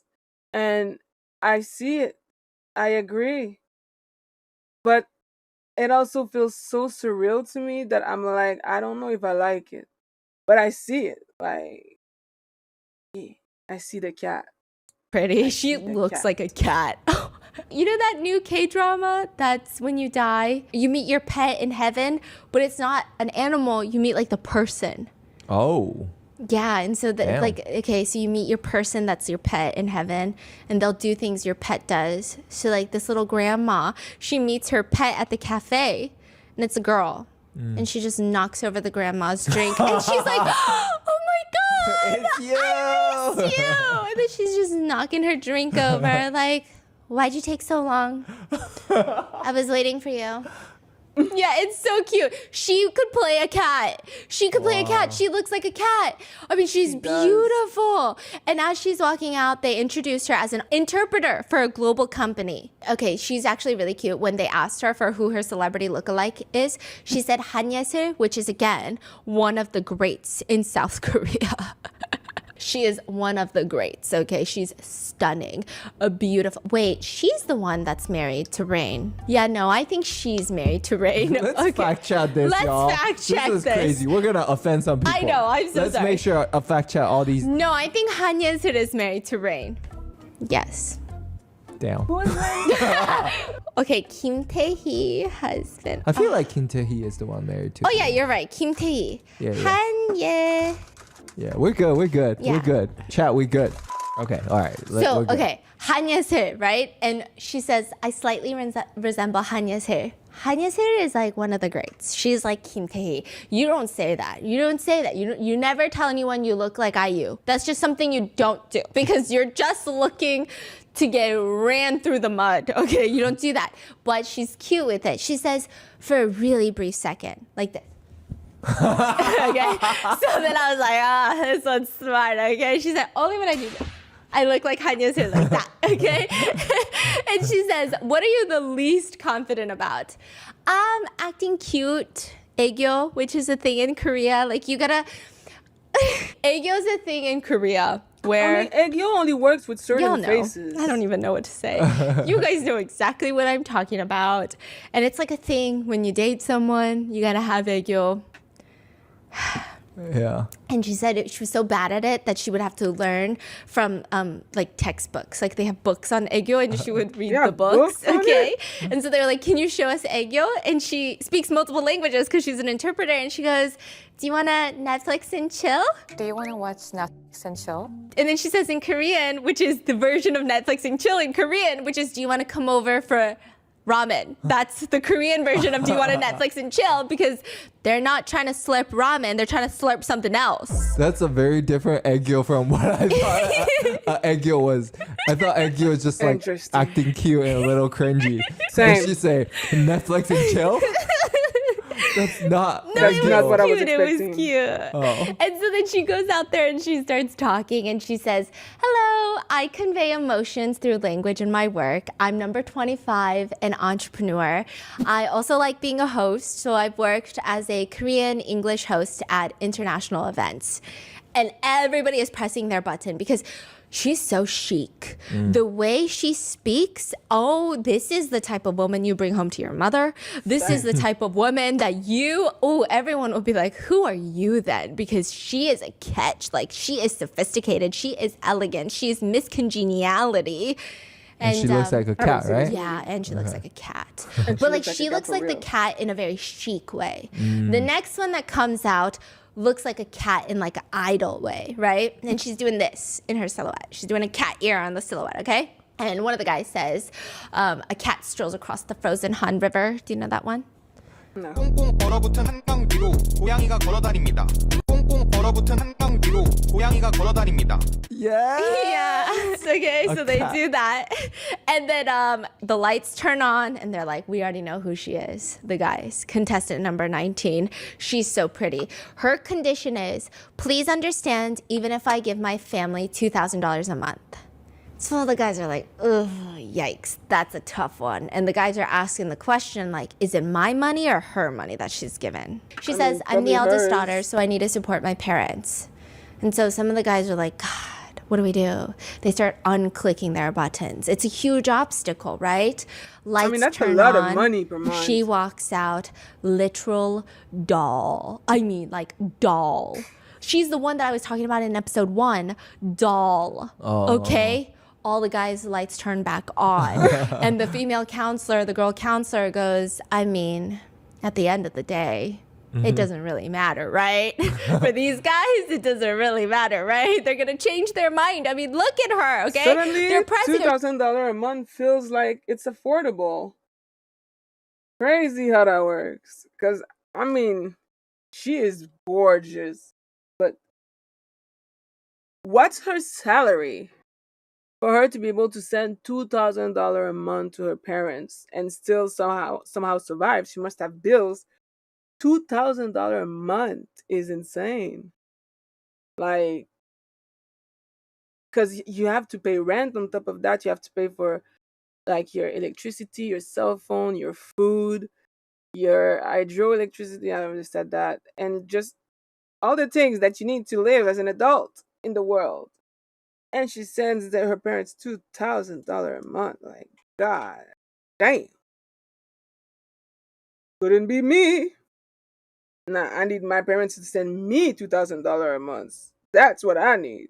But me sending them $2,000 a month, nah, sis. No, that could not be me. I'm way too poor for that. If someone asks if I wanted to come over for ramen, I'm expecting ramen. I mean, yeah, that. I mean, I understand what you're saying. I get it. Yeah, but apparently, apparently, over there in Korea, it's their equivalent of Netflix and chill. So, I don't know. I don't know. To be fair, I would like ramen too. If you invite me for ramen, I'm expecting ramen too, but that's because I'm Canadian. So there's that. Unless she's expecting half from the other person. Bro, I don't know because she's been doing it by herself this whole time, so she must be able to afford it, and that's crazy to me. But good for her though, but damn. She looks like a fairy and she makes over 6 figures a year. So they're like, okay, so you are paying your parents $2,000. She says that she's an influencer with 440,000 followers. She doesn't really explain much. But there's like, this is where the drama was starting in episode 1. Everyone was like, do you know who that is? I know who that is. And then there's like flash forwards of her crying and like people causing drama. And I was like, who is she? Who is she, right? I found out who she was. I did not know. And they don't tell us in this episode either. But she dated Seungri from Burning Sun. Now the problem is she dated him recently. Oh. Yeah, I think they broke up recently in like 2023. They were going to like Thailand together, Bangkok. It's confirmed or is it rumored? I mean, it's like relatively confirmed. Yeah. And she like draws hints at like, there's always these deep moments where she's talking about like, I don't know if I should even be here. And then people are like whispering, do you know who her ex is? It's not talked about in episode 2. She just says, like she tells the producers later that there are rumors that keep haunting me. So I would like to hope that maybe it's false, but I was online and it looked like there were pictures where she's wearing similar outfits. Okay, so I don't think they ever did like a hard launch. If I'm not mistaken, I don't know. But it seems like relatively confirmed. But she's saying there are rumors that keep haunting me, but what can I do? Like, I wish to meet a good partner and do my best, and that's why I'm here. And I don't think anybody knows. It's like in the girls' room that a lot of the girls are like, wait, I feel like I know her, because when they were sitting, no one's staring at her head on. But now on the screen, they can see her. And so they're like, God, I know her. Where do I know her from? And she said she's an influencer. And they're like, oh my God, that's Bla's ex. So apparently she also dated another celebrity. So everyone's like, oh my God, what is happening? And it seems like there's going to be a lot of drama going forward about that. But I don't know. I don't know what's going to happen. I mean, it's the fact she dated the dude after the whole saga, which is why this is crazy. Because if you know what happened with the Burning Sun thing, why the fuck would you date one of these guys? They are persona non grata. These motherfuckers are disgusting, every single one of them. So why would you date one of them? Like, I feel like it's because it says too much about it. It says that you don't care about human trafficking and sexual assault, and yeah, that's kind of crazy to do that. I understand why people are not really, happy about it.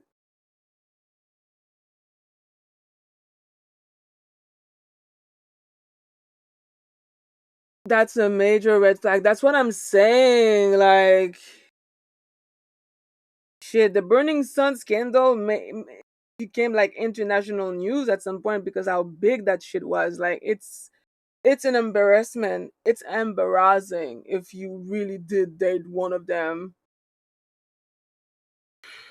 I feel like people have the right to look at you, you know, with disappointment in their eyes because like you don't really have any kind of fucking human values. Now, I don't want to judge her too harsh. Maybe she's a sweet girl, but it's still, to me, it's still a red flag. It's still like, okay, so you don't care about very important topics. I don't know if she's gonna say that they never dated. I don't know. So we're just gonna have to see about that. Did she match with anybody? She did, yeah. Oh, okay. Yeah, she did. So then they bring in the next train of girls, okay? This one, she's got a very strong thing, okay? Her marriage condition is, I hate men with thin lips. I don't like it. And if you have thin lips, I don't want to date you. And that's it. What's the train? I don't even know what the train was. It was just like weird conditions, I think. Oh. She's like, I will never date someone with thin lips. I hate people with thin lips, okay? But thin lips. And the guys are a little concerned. Like, wait, they're looking at each other and asking, are my lips good enough?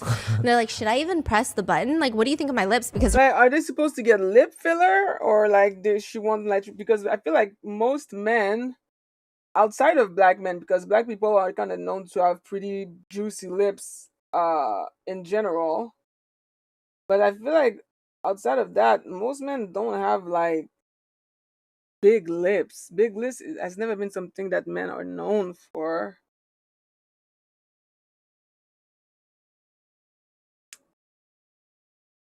Do you have to have a good image? Yeah, I mean, listen, if she really did, then she deserves to be canceled. I get it. I get why there's a backlash because yep. Pretty nasty thing. Pretty nasty fucking thing. No Korean likes small lips? Really? I'm not gonna lie, I don't know much about Korea, but like I don't know. I mean, I think Stephanie has relatively juicy lips, I guess.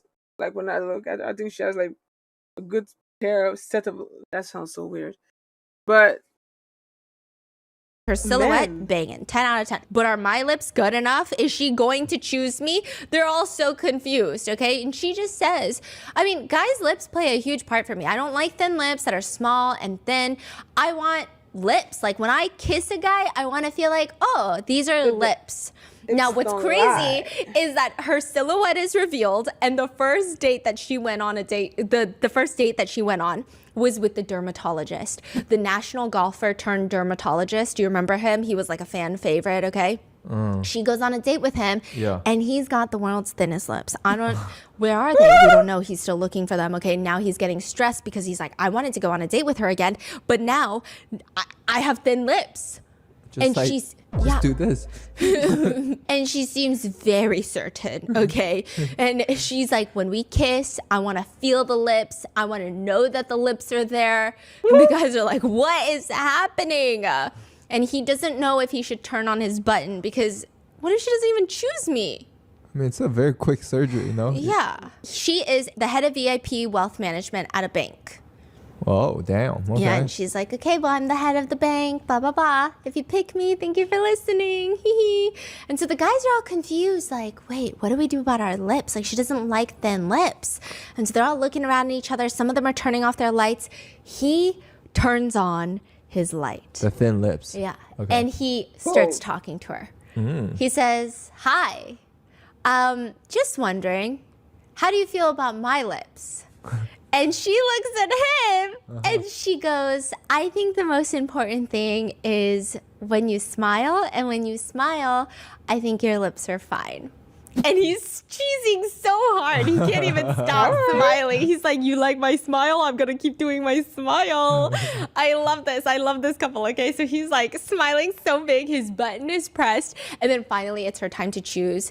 And she walks down the runway and says, do you want to go? And they go together. This is their second date together. It was honestly so cute. Yeah. His lips get a pass. But even the hosts, as they're walking away, they're like, wow, that's such a cute couple. However, those are the thinnest fucking lips I've ever seen in my life. So. Is it that bad?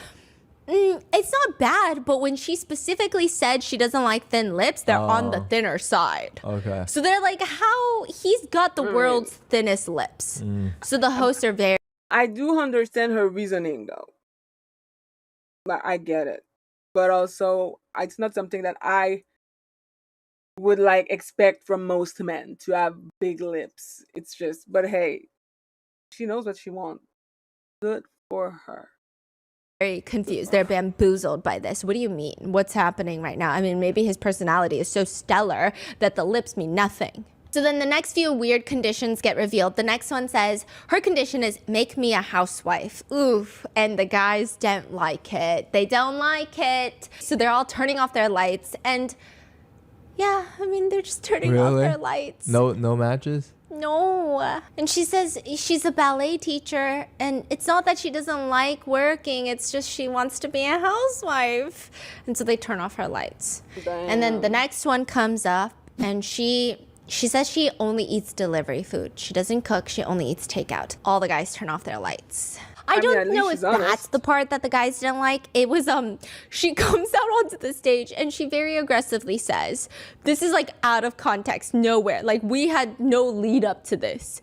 She says, I currently live with a cute cat. Who wants to come over to see my cat? And it's kind of aggressive. And everyone's like, whoa, what just, and it was so unprompted. It was so out of nowhere. And then everyone turned off their lights. Yeah, it was just like very aggressive. Like it was kind of weird. It was a little uncomfortable. And then one of the guys just said, well, I don't really like cats, so. And then the girl goes back to the producers and she's back there and she's just explaining, I shouldn't have asked them to come see my cat, huh? Then at least maybe I could have had a vote. I feel like they didn't like that cat thing. I don't know. I feel like there was a misunderstanding. Yeah. Misunderstanding on my cat? Okay, and then you remember the guy that I said is kind of like my brother, the doctor that plays Pump It Up, and he's got like that stoic, calm, like zen, too zen, where I'm like, hello, are you having fun at this family gathering or do you literally hate us? Like that's the vibe he has, okay? He hasn't turned on his light for anyone, and the hosts see that and they say, any chance you're waiting for someone? Yeah, I don't think she's appeared yet. The first date? Yeah, he's waiting for his first date, okay? So the specialist train comes out, which means she's gonna be on that train. She's a pharmacist, so it's like specialized, occupations. She comes out and she walks down and everyone is pressing their button because she's stunning. Yeah, people love her. And they say that she loves playing games. Like that's her one condition is like she loves playing video games and she kind of wants someone to play video games with her. And all the guys are like, I love video games. And all the guys are joking around. Like, I mean, is in the Korean language, is pussy also like double meaning? Because, bro, I'm French Canadian. So sometimes I be using the word kitty.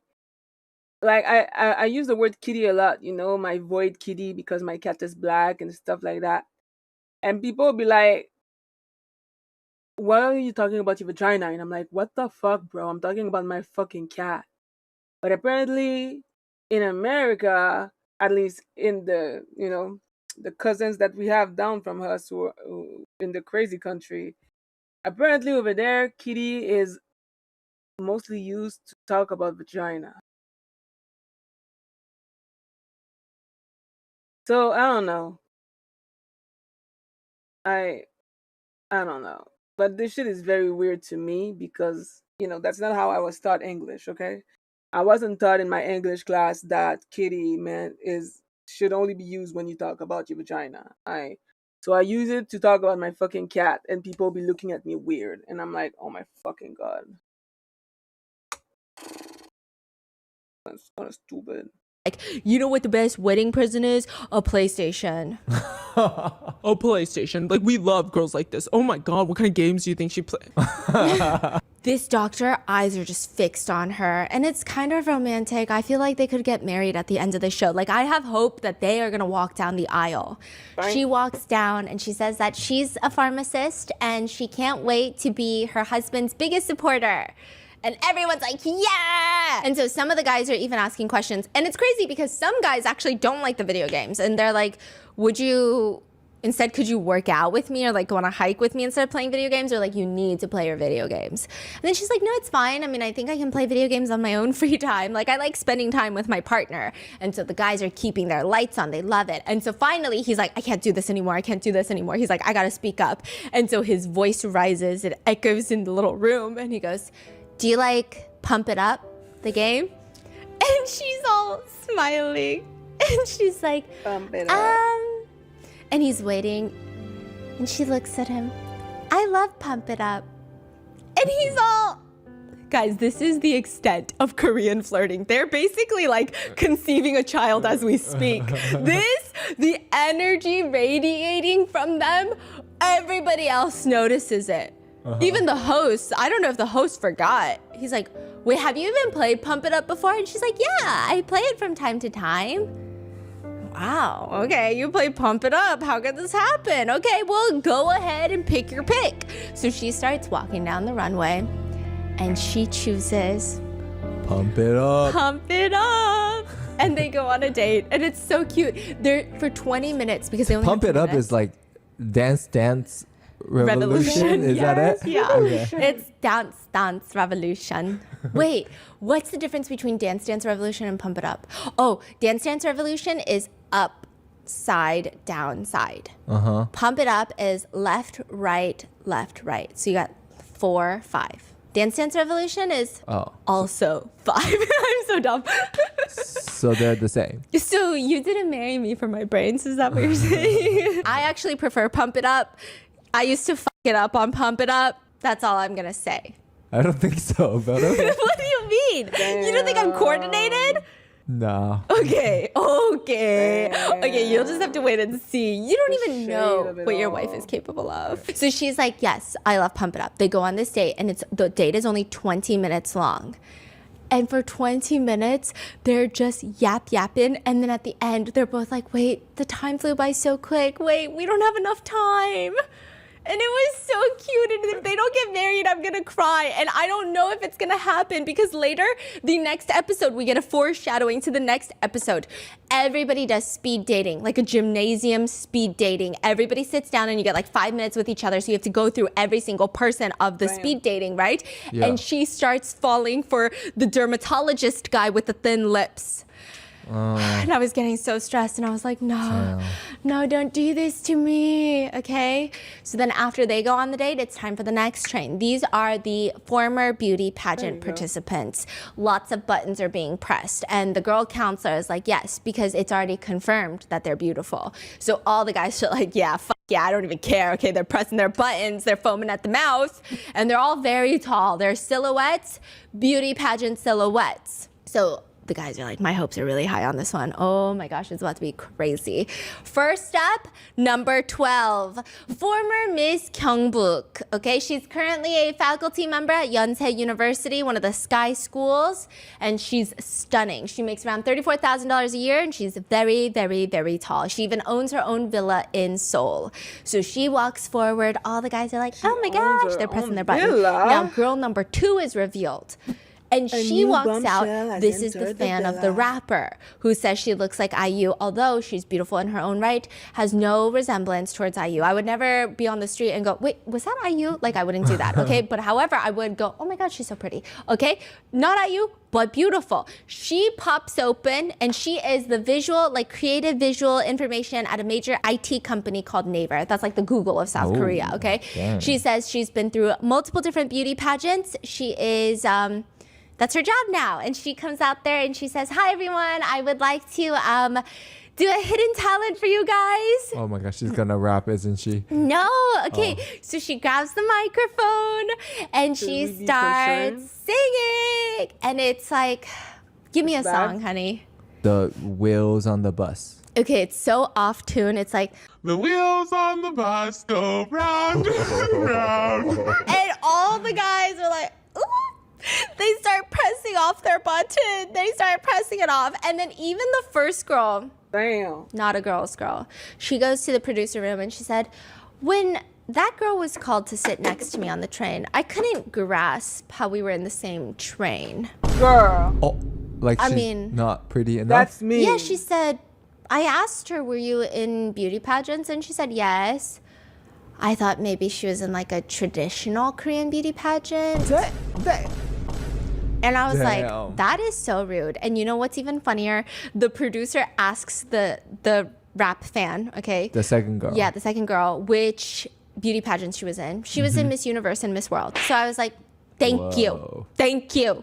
I mean, come on now. I was so annoyed at that girl. Okay, so she was in 2023 Miss Universe and Miss World. Okay, and she comes out there and she's singing, and all the guys are like, "Ooh, I don't like that. Like, it was not cute. I was not impressed by her." So her votes keep decreasing. But you know who's cheesing? The rapper? The rapper's like, the wheels on the bus go. Like, he's like jamming, okay? He's fucking jamming. And you just know that he knows it's offbeat because rappers have a good beat. You know what I mean? This is love. This is love. Really? He's genuinely into yes. her? Wow. And he tells the producers later, I felt that she had a very mysterious charm. You know, her singing, her dance. Like, she's working overtime, and it just made me protective. Oh, what am I even saying right now? Yeah, he's in love. Okay, so they end up going on a date. And then the next contestant is revealed of the beauty pageant, and it's contestant number 5. She is from season 1. And everyone's like, is that her? There's no way that's her from season 1. So she is the one on season 1 where she had partnered with a guy who told her she's too fat. Oh, yeah. I remember that. Yeah. Oh my God. So she lost 50 pounds and came back for season 2. So she actually was part of, this is the part that, I almost wanted to cry. Okay. She was on beauty pageants when she was younger.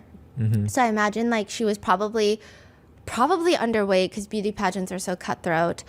And then I think that she probably has a very complicated relationship with different things and like weight and self-image. And then she gained some weight. Nothing's wrong with that. She goes on season 1 and the guy is like, you need to lose weight. And then she lost 50 pounds. Wow. Yeah. And she came back. And what was crazier were people's reactions.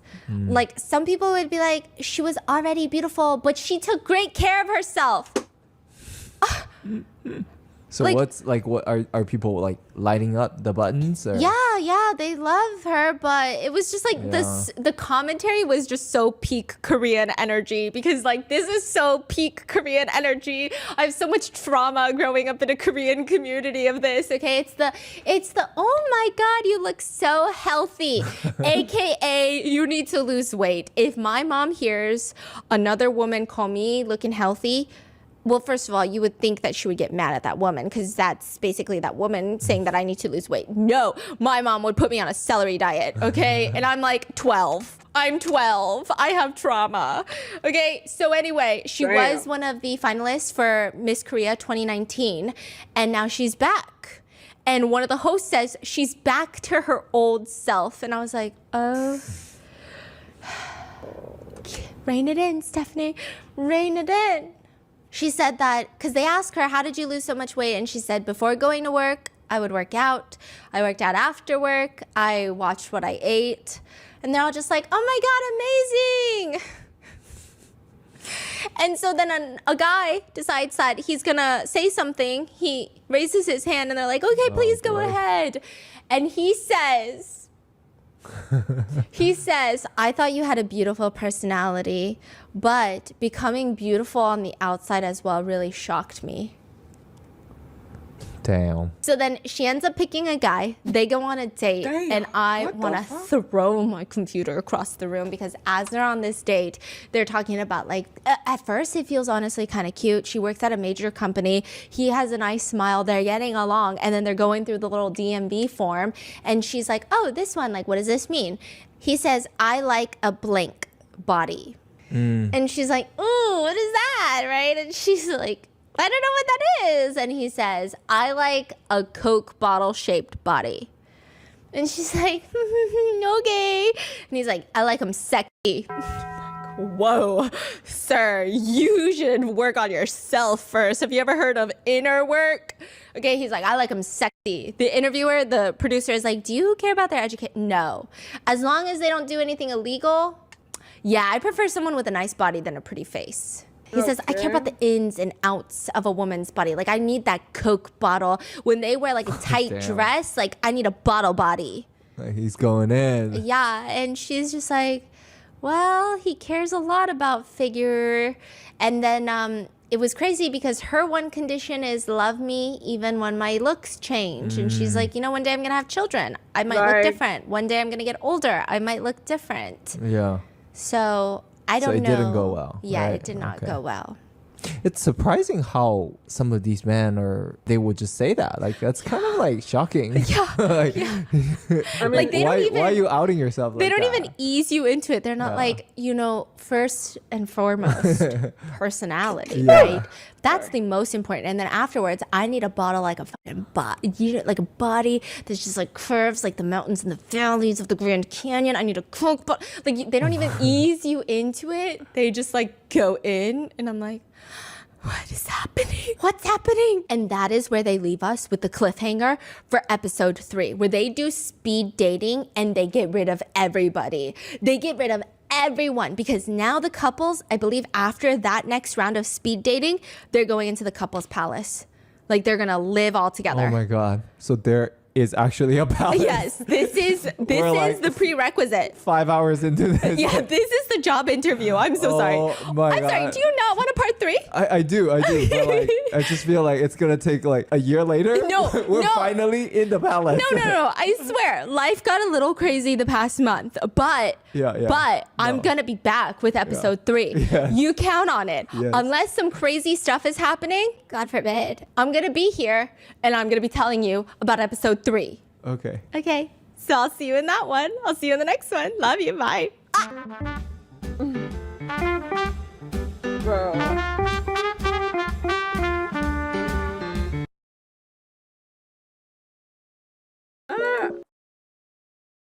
Wait a minute.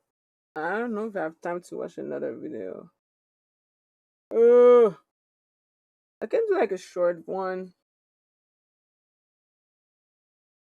But that I feel good about starting with this a light video and not something traumatic like I usually do. I feel like this was better to like lighten the mood. And so now even though I'm almost done, I'm in the mood to watch what I usually do, which is true crime. It's all about image. Yes, it is, unfortunately. It is. But still, there's something that don't have to be said out loud. You know what I mean? Like, some of these things should have never been said out loud, but hey, whatever, I guess.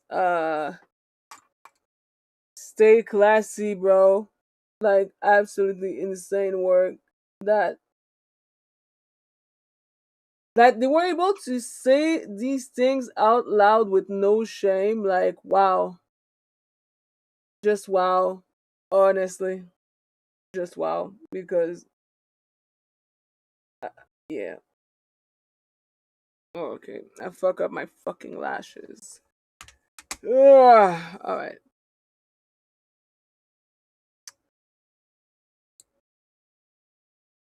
Oh, I sat down. Yeah, I didn't start this one. What time is it? Okay, I'm gonna watch this one here. Damn, trigger Bada bing, warning. bada boo. Nobody likes to think of it as a statistical problem, but it is. I mean, statistically speaking, if you have a daughter, by the time that she reaches 19 years old, you're going to have approximately 187 phone calls that make your heart rate spike to 120 beats per minute or above. Typically, your heart should beat between 60 to 100 beats per minute. 120 to 150 is a full-blown panic attack. Chest pain, shortness of breath, that level of breathing. 187 calls statistically. And even that can be broken down. First 5 years, you're gonna have 23 to 28 calls. High chances of unintentional injuries, falling, eating something that they shouldn't be eating, high fevers. Now you're down to 159 calls. Ages 6 to 10, 45 to 52 calls. Playground accidents, head lice, school nurse calls you, high fever, alarming. Those are common. Now you have 107 panic-inducing calls left if you're lucky. Then they become a teenager, sports injuries, car accidents, mental health crises, experimentation with alcohol and other drugs. And if you really want to get systematic with this, you can even narrow this down to how much panic each call will bring you by the way that it starts. Hi, is this Stephanie's mom? That's usually going to be a false alarm or mid-panic, fever, lice, maybe pink eye, calls from other parents to tell you that your kid is absolutely asinine, like that type of stuff. But if it starts, don't panic, but that's probably a white knuckle event. They broke their leg. Something bad is happening, but they're alive. Now, when a call starts with your full legal name or your child's full legal name, surgery, police officer, those are like the existential dread category of calls. But there is one tier above it. Most parents don't even get these calls, which is when your daughter's stalker calls. Iqbal's mother has been trying to get in contact with Iqbal for probably over an hour at this point, and all moms will tell you the same thing. This is unlike her, this is unlike her, but it really is unlike Iqbal. They have a very unique situation where the whole family basically keeps an eye out for Iqbal's whereabouts at all times because she's had a stalker for the past few years, just relentlessly following her around. Iqbal's phone is ringing, and it's going to ring until it gets to voicemail. Again, that's what Iqbal's mom is thinking because that's what's been happening for the past 30 minutes. Iqbal's mom is about to hang up when the ringing stops and there's a noise on the other line. Hello? Hello? Iqbal? Instead of her daughter, Iqbal's mom hears a man's voice. It's her daughter's stalker on the other end. And he just says 15 words and then he hangs up. Don't worry. Your daughter is in good hands. The girl is sleeping in peace now. Panic is probably a very calm way to describe the state of Iqbal's mother in this situation. She's frantically calling back. Finally, another response. This time it's a completely different man. And he's very polite, normal sounding even. Hi, I don't know who this is, but oh, this is your daughter's phone? I guess your daughter dropped her phone on the ground? I just found it on the ground. I was just walking by. I heard the ringing in the grass. Where? The man on the phone gives her the address and offers to stay with the phone until Iqbal's mom can come and grab it. Which, it's not even the phone that she's worried about. It's Iqbal. Her and her husband rushed to the address given by the man. It's a pretty well-known area. It's called the Ramparts. We're going to call it the Walls, but we'll get more into it later. It's a historical structure. They're all over the city of Istanbul in Turkey. But it looks like if you were to see 4 stories of weathered, almost castle-like walls. Some of the bricks have holes in them. They're getting irregularly shaped because of the wind and earthquakes. The structures aren't necessarily ornate or traditionally beautiful, but they were built to stop armies from invading the city. So they look like fortresses, and they're stunning. Some of the ramparts have been restored. Some of them are tourist spots. A lot of them have just been kind of abandoned. So a lot of teenagers will go in there and graffiti the walls. They'll do drugs in there. They'll drink. They'll hang out in there because it's like, you know, it's just, you have those city parts where the kids take over. That's where she's headed. But Iqbal is not one to be one of those teenagers. October 4th, 2024. The first video goes viral in Turkey. And when the video first starts circulating, I mean, nobody knew who this woman was or that she's Iqbal's mother or who Iqbal is either.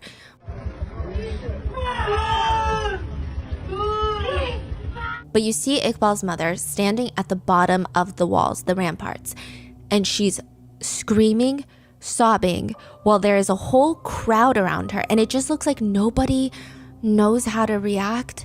Because as Iqbal's mom was searching for Iqbal's severed head is thrown from the top of the rampart walls. And the head lands near Iqbal's mom's feet. Babe, where y'all go? They look up and you can kind of see the rest of Iqbal's body dismembered and stacked on top of the walls, almost like it's on display like butchered meat. And initially, this video goes viral in Turkey completely uncensored. Eventually, the censored one starts spreading and blowing up, but all of Turkey is watching and reacting to the video, even asking the other netizens, did you know another teenage girl in the same town was just killed a few hours earlier? What's happening? What's going on? Is today, what's happening today? Are they connected? Are they not connected? There is a 19-year-old girl that was murdered in a bedroom. A few hours later, Iqbal is murdered. And then another 19-year-old. And this is within hours of each other, not even. Maybe like 30, 40 minutes of each other. Because soon after that video of Iqbal's mom and Iqbal's head goes viral, at the same place, another video is taken. Except the focus is no longer on Iqbal's mom, but it's at the ramparts, the walls. And at the very top, you see a figure. He looks like a teenage boy, 18, 19, just by looking at the video. And he's standing on the ledge of the stone walls. And you can hear Iqbal's mother still screaming. So it's like you're kind of putting two and two together with these two videos. Okay, this is happening at the same place, at the same time. What's going on? We know Iqbal's mother is there because we can hear her screaming. And now this is a new video. And you see this little boy standing there watching everyone before he very unceremoniously steps forward. So what? I guess that's... And the crowd starts swarming where his body lands. This is the second video that goes viral in Turkey from October 4th. I mean, expectedly, social media in Turkey starts freaking out.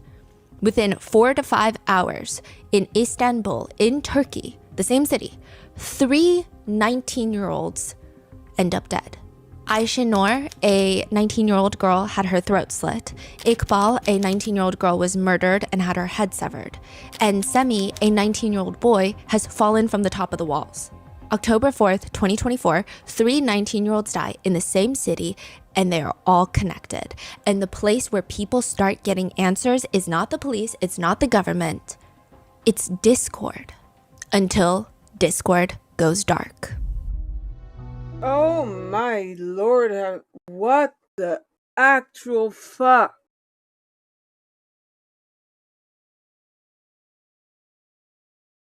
I'm kind of used to hear her talk about crazy shit. Like, I've heard so many terrible stories from her.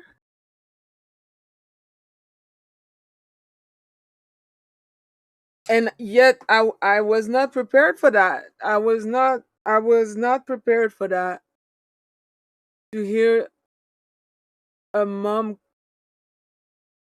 cry because this fucking severed head of her child just landed in front of her.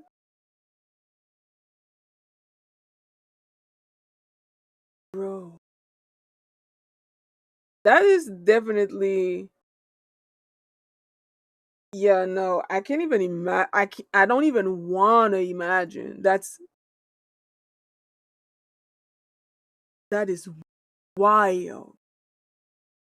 That is... What do you want? Bro, I'm talking about a girl whose severed head was found. And you meowing like that. Stop it. Stop it. Unless you want to mourn with me. But yeah, no. That's crazy. That's actually insane. I was not prepared for that. I was not prepared for that. And like I said, I've heard so many crazy stories from her, but that's just... yeah, no, I don't know how to react to that. Like, it's absolutely heartbreaking. It's just terrifying. And also, oof. Nah. I feel like it's way better to, at this point, like, go to... Well, better. There's nothing better. There's nothing good about that. But I feel like there's a way to see the body of your dead child, and then there's that. It's the lack of the disrespect, the sheer horror,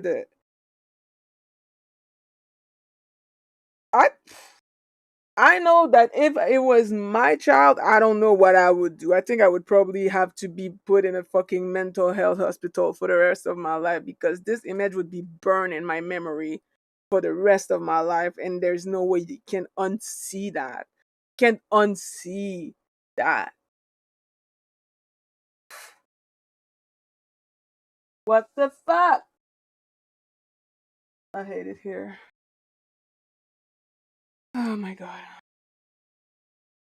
I barely want to fucking continue. This video started 7 minutes ago. I feel like I only watched 20 seconds and now I'm traumatized. Like, I'm like, should I continue this video? I don't know, bitch. I don't know. Cause that was fucking rough. That was a rough start, and I am disgusted.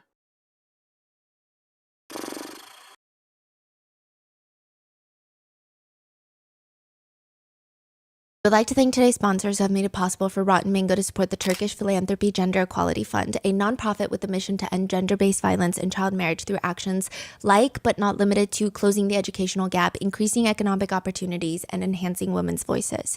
This episode's partnerships have also made it possible to support Rotten Mango's growing team, and we'd also like to thank you guys for your continued support.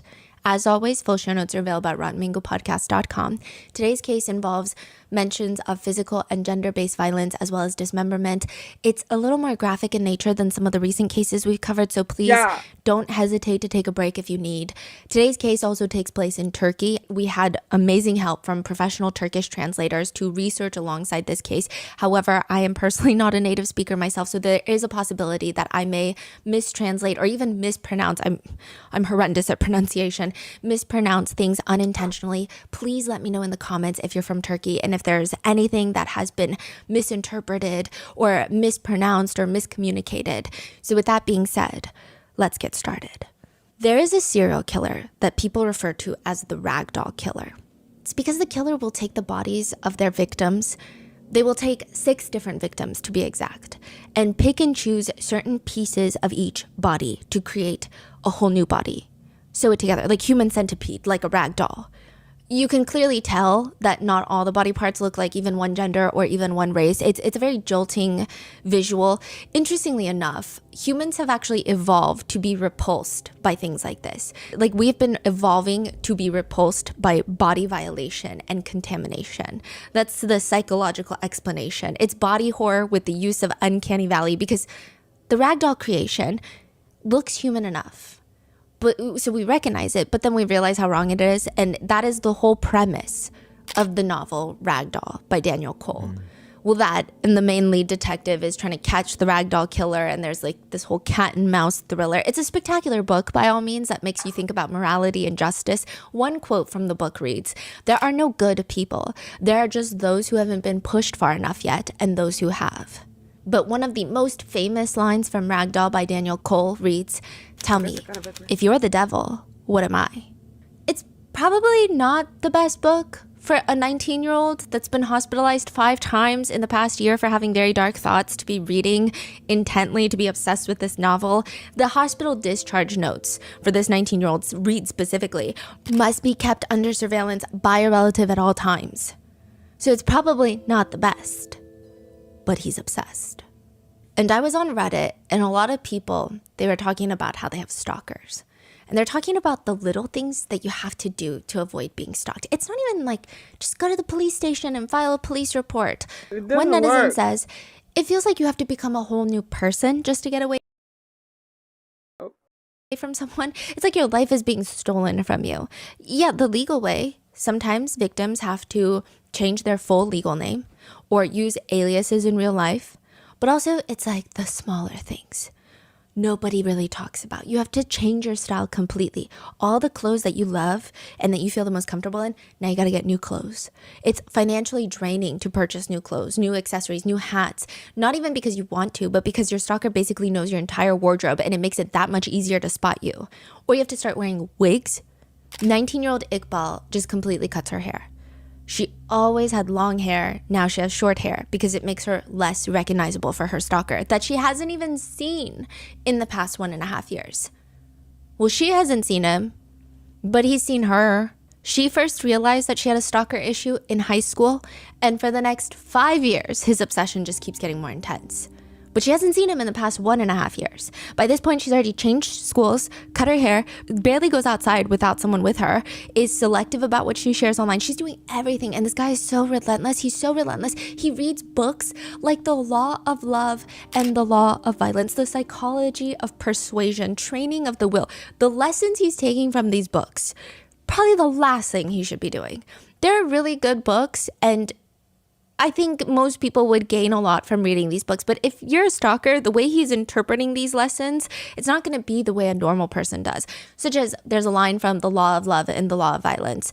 All violence consists in some people forcing others under threat of suffering or death to do what they do not want to do.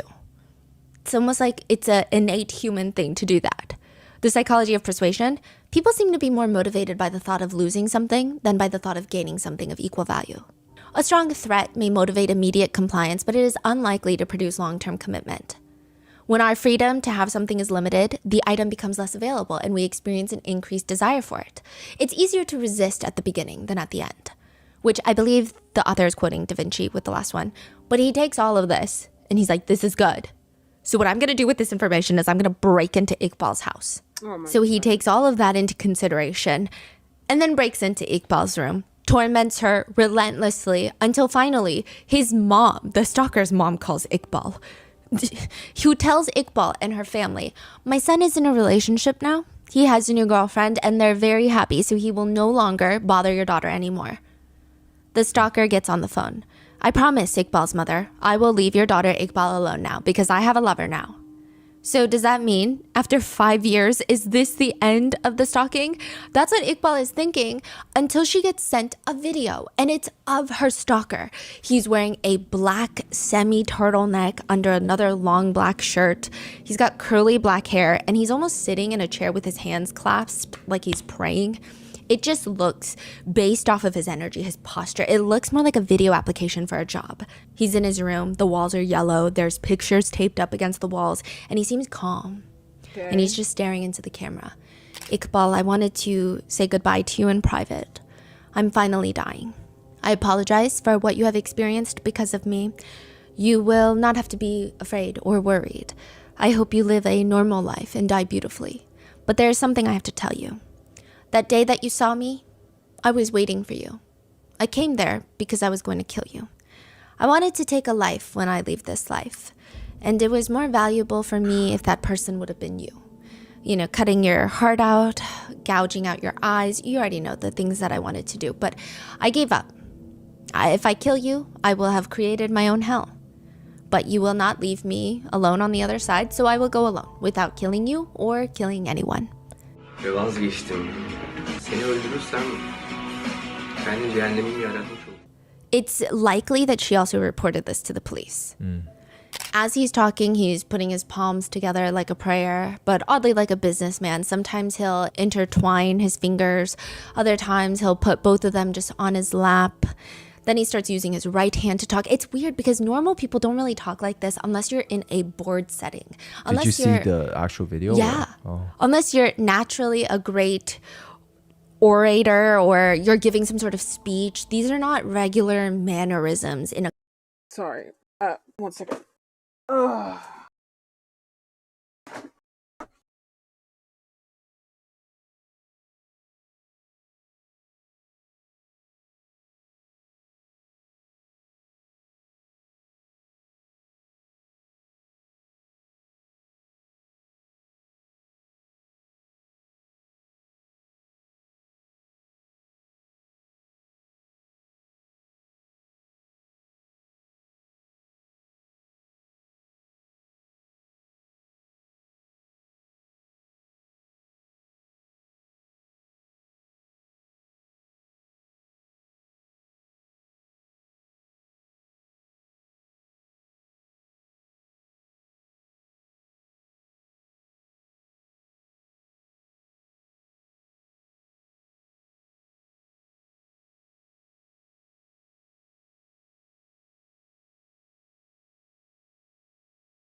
Okay.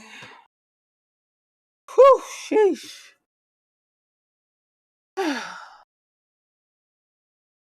Back to trauma. Conversation, let alone sending a video to someone that you're stalking. It feels unnatural. It's the way politicians give speeches. Imagine FaceTiming someone and they have the mannerisms of a politician at a campaign rally. It's weird. It's naturally going to feel weird. The only time you see him look even a little nervous, at one point his right leg is shaking, but he stops himself. Even though he's saying, hey, nothing's going to happen to you, I changed my mind. His energy throughout the video clearly doesn't say that. He's saying, I was going to kill you and scoop out your eyeballs, but I decided not to. However, I am sending you this video so you know that almost happened to you. I almost did that to you. If you rewatch the video, which I'm sure Iqbal and her family did multiple times, you can hear a song playing in the background of the video, and it's reportedly Where Is My Mind?, which is famously associated with the movie Fight Club, which has this quote that a lot of guys on the internet... Isn't that the video? Like, I could see I think it's the Fight Club soap logo or something like that was on his computer screen. That makes sense. tend to love. They can talk to them, It's a very strange quote that we're going to get into, but it's like, if a lot of men are raised by women, I'm starting to think another woman is the last thing we need. Wow. 19-year-old Semi Chelik is a butcher. He's also a stalker in his free time, but his main occupation is that of a butcher. And he spends a lot of time processing meat, which it seems like he works as a retail butcher shop. He still has the likelihood of coming home with stained fingernails. Some butchers report that your cuticles will develop a strange color because of all the blood that seeps in. Sometimes they have these moments where they'll look down at the floor, even in like a retail butcher shop. You just see lots of blood, and it feels like they're in the middle of some sort of horror movie. It's just weird because you're not used to seeing the visual of pools of blood on the floor. If you think too hard about it, it starts feeling unsettling. And it's interesting because every butcher has a different but very unique way that they prefer doing things. Something that's easier on the wrist. Some people have certain knives that they like, certain cuts that they like to do. But the thing with Semi Chelik is that he liked his butcher knives a little too much. It was starting to get weird. His parents would walk into his bedroom and he's got his butcher knives just in there, like his prized possession. He doesn't leave it by the door because he only brings it to and from work. It's not like he does anything at home with meat. He doesn't leave it near the kitchen because it's just an odd thing to have in your room. But even if you say it's the easiest way, you just walk into your room, you throw it onto the dresser. That's fine. But it's the fact that if anyone tries to touch the knife, he gets so territorial, angry. I mean, maybe that's why Semi's dad feels compelled to walk into his room and just like look around. Or maybe it's the fact that anytime someone in the family comes or even breathes in the hallway near his bedroom door, he freaks out, slams his computer shut as if he's hiding some proprietary code in there. It's so weird. Semi is just not a normal kid. Semi's dad will later say, I entered Semi's room and I saw devil-like pencil paintings and sketches that it scared me. It's dark human psychology that he's drawn and then hung up on the walls. When I asked him what these were, why he's drawing these types of things, he just responds, you don't get it. You'll never understand. Our way of thinking is just different. Some say the body parts that he would draw would be arranged to outline what would be the seal of Lucifer. It's like the logo of Lucifer, if you will. And it looked like the body parts are rearranged to have that outline. And then 1 year later, Semi Chelik is dead. October 4th, 2024, a new tweet starts going viral. By this point, 2 videos have already made their rounds. One of Iqbal's mother crying out while her deceased daughter's severed head is on the floor next to her. And another of Semi Chelik falling off the walls. The height, like I said, is like a 4-story tall building roof. And there's now this new tweet. Oh, so the person jumped up the building was the stalker. Yes. And now there's this new tweet, and it's just a picture with the caption. It reads, the latest version of this asshole, Semi Chelik. And it's just a picture of Semi Chelik attached. It's a weird photo, but I guess Semi is weird. It looks like he's laying on the grass on his back. It looks like he was taking a selfie, kind of picnicking. He's wearing a black tank top. There are wires around his neck and chin. Like if you were to just leave your headphones jumbled in and then just put one ear in, that's kind of what it looks like. And there's just a jumble of headphone wires. He has a small scratch on his chin and his mouth is slightly agape like he's taking a nap on the grass in Central Park. But he's not napping, of course, because he's dead. Okay, so This is a picture of him circulating after he jumped. And someone took a picture and said, this is the newest version of the asshole Semi Celik. One netizen comments, he opened his mouth, you guys should in it. The morning of October 4th, 2024, Semi Celik invites his girlfriend, Aisha Noor, over. Aisha Noor is another 19-year-old. Semi is the 19-year-old butcher. His girlfriend is Aisha Noor, but he's stalking 19-year-old Iqbal. Aisha Noor comes over for breakfast. His parents are not home. Semi had already gone to the bakery to pick up breakfast and bread. It appears by some accounts that their breakfast was a variation of fresh tomatoes with bread, white cheese, and olives. And one of Semi's neighbors ends up at the same bakery that morning. Semi apparently turns to him and just asks him, "Do my clothes look okay?" This is such an odd thing to say because this kid barely talks to any of his neighbors, ever. But now he suddenly wants to know if his shirt looks dazzling. Like, what do you want me to say? The neighbor more or less gives a very generic response of like, sure, you look great. Semi grabs his breakfast, brings it back to his house for Aisha Noor, and it's a Friday, so it's kind of the weekend atmosphere.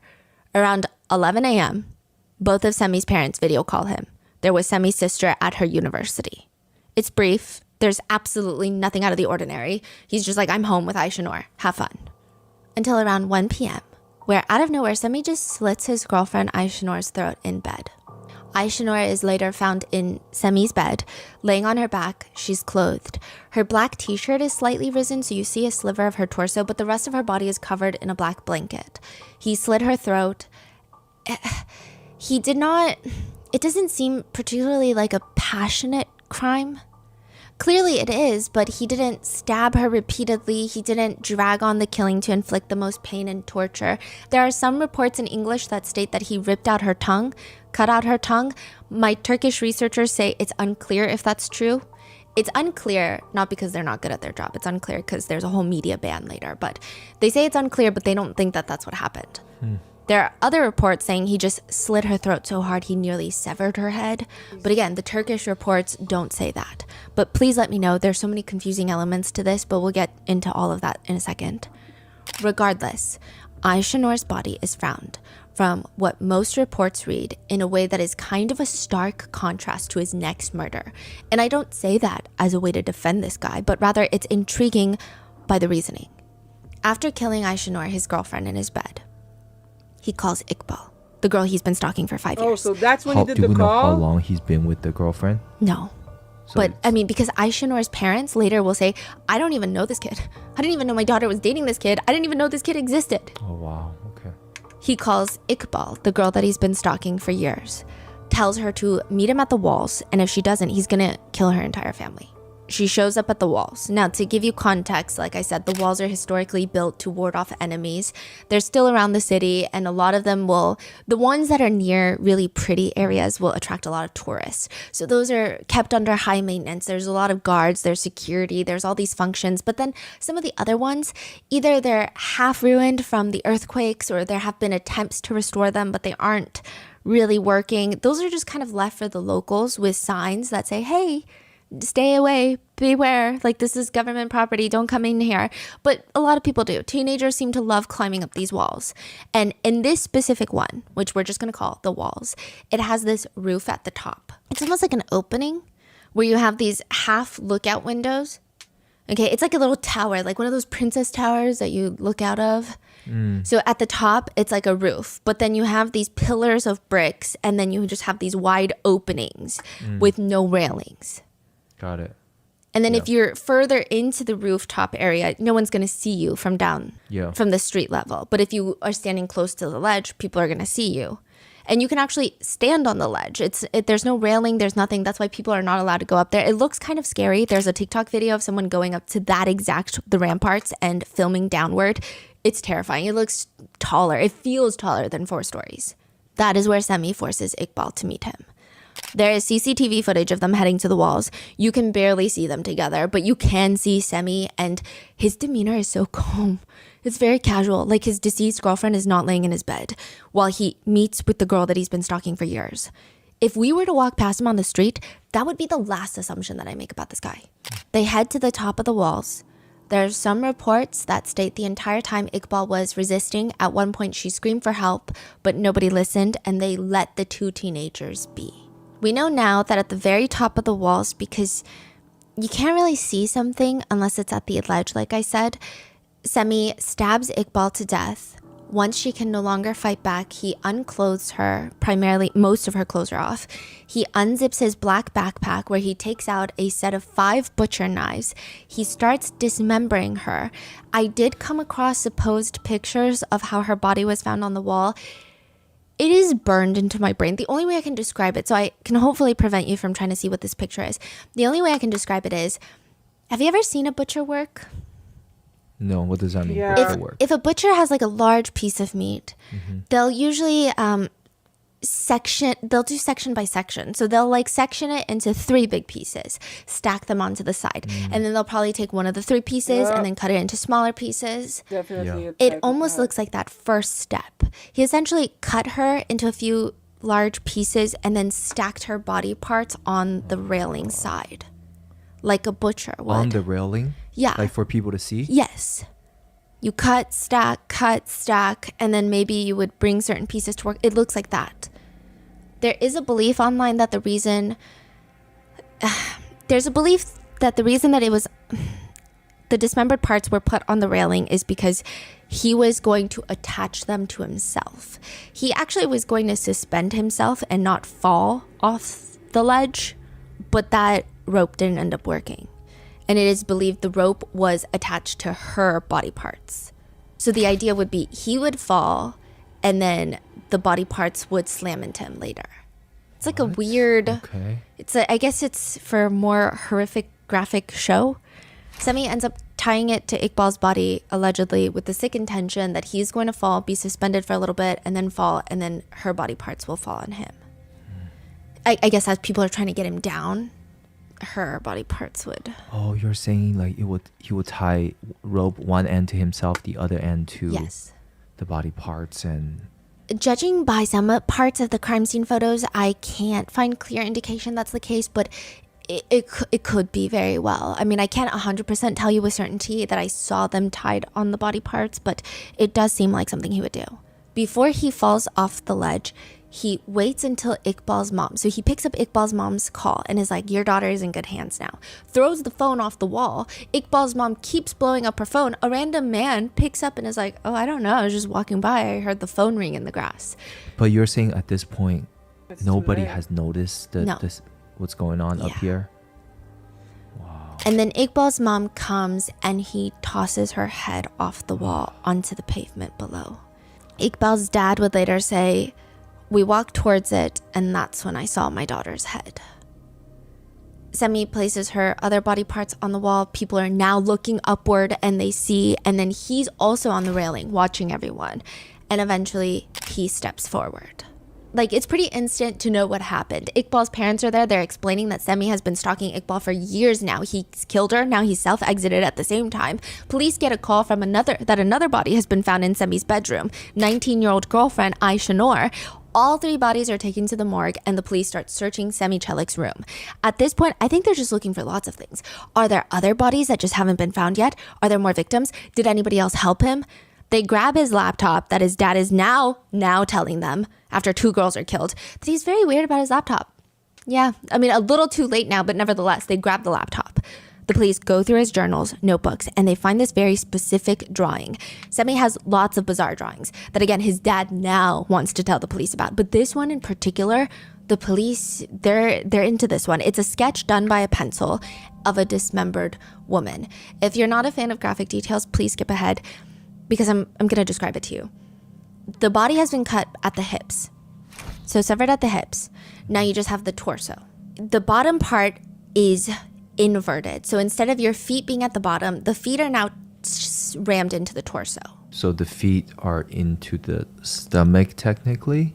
or where the thighs usually connect. Okay. And now the thighs are where the feet are. The head has been severed and placed at the calves. So right where the thighs should be, but now it's the calves because it's inverted. In between. Just resting on top. Okay. And the arms have been cut at the shoulders and have been shoved into the neck. And so they're kind of sticking out. That's a drawing. But the police write in their reports that the crime scene, quote, "It's been understood that the method of killing of Iqbal is similar to the drawing drawn by the suspect." I couldn't see it from the crime scene photos that I've seen. I can only see from one angle. And trust me, that was like, I'm not looking for more. I didn't even know that that was going to pop up from... It's a very intense picture. It has been singed into my brain, and I wish I could go back in time and not click on it. The police go through his things, they find his drawings, they grab his computer, and they start interviewing the neighbors. Now, side note, there's this interesting moment where his neighbor talks in an interview, not a police interview, but one neighbor states, "I saw him that day. Yeah, I saw him." If the timelines are correct, this would have been right after he kills Aisha Noor, but before he goes to meet and kill Iqbal.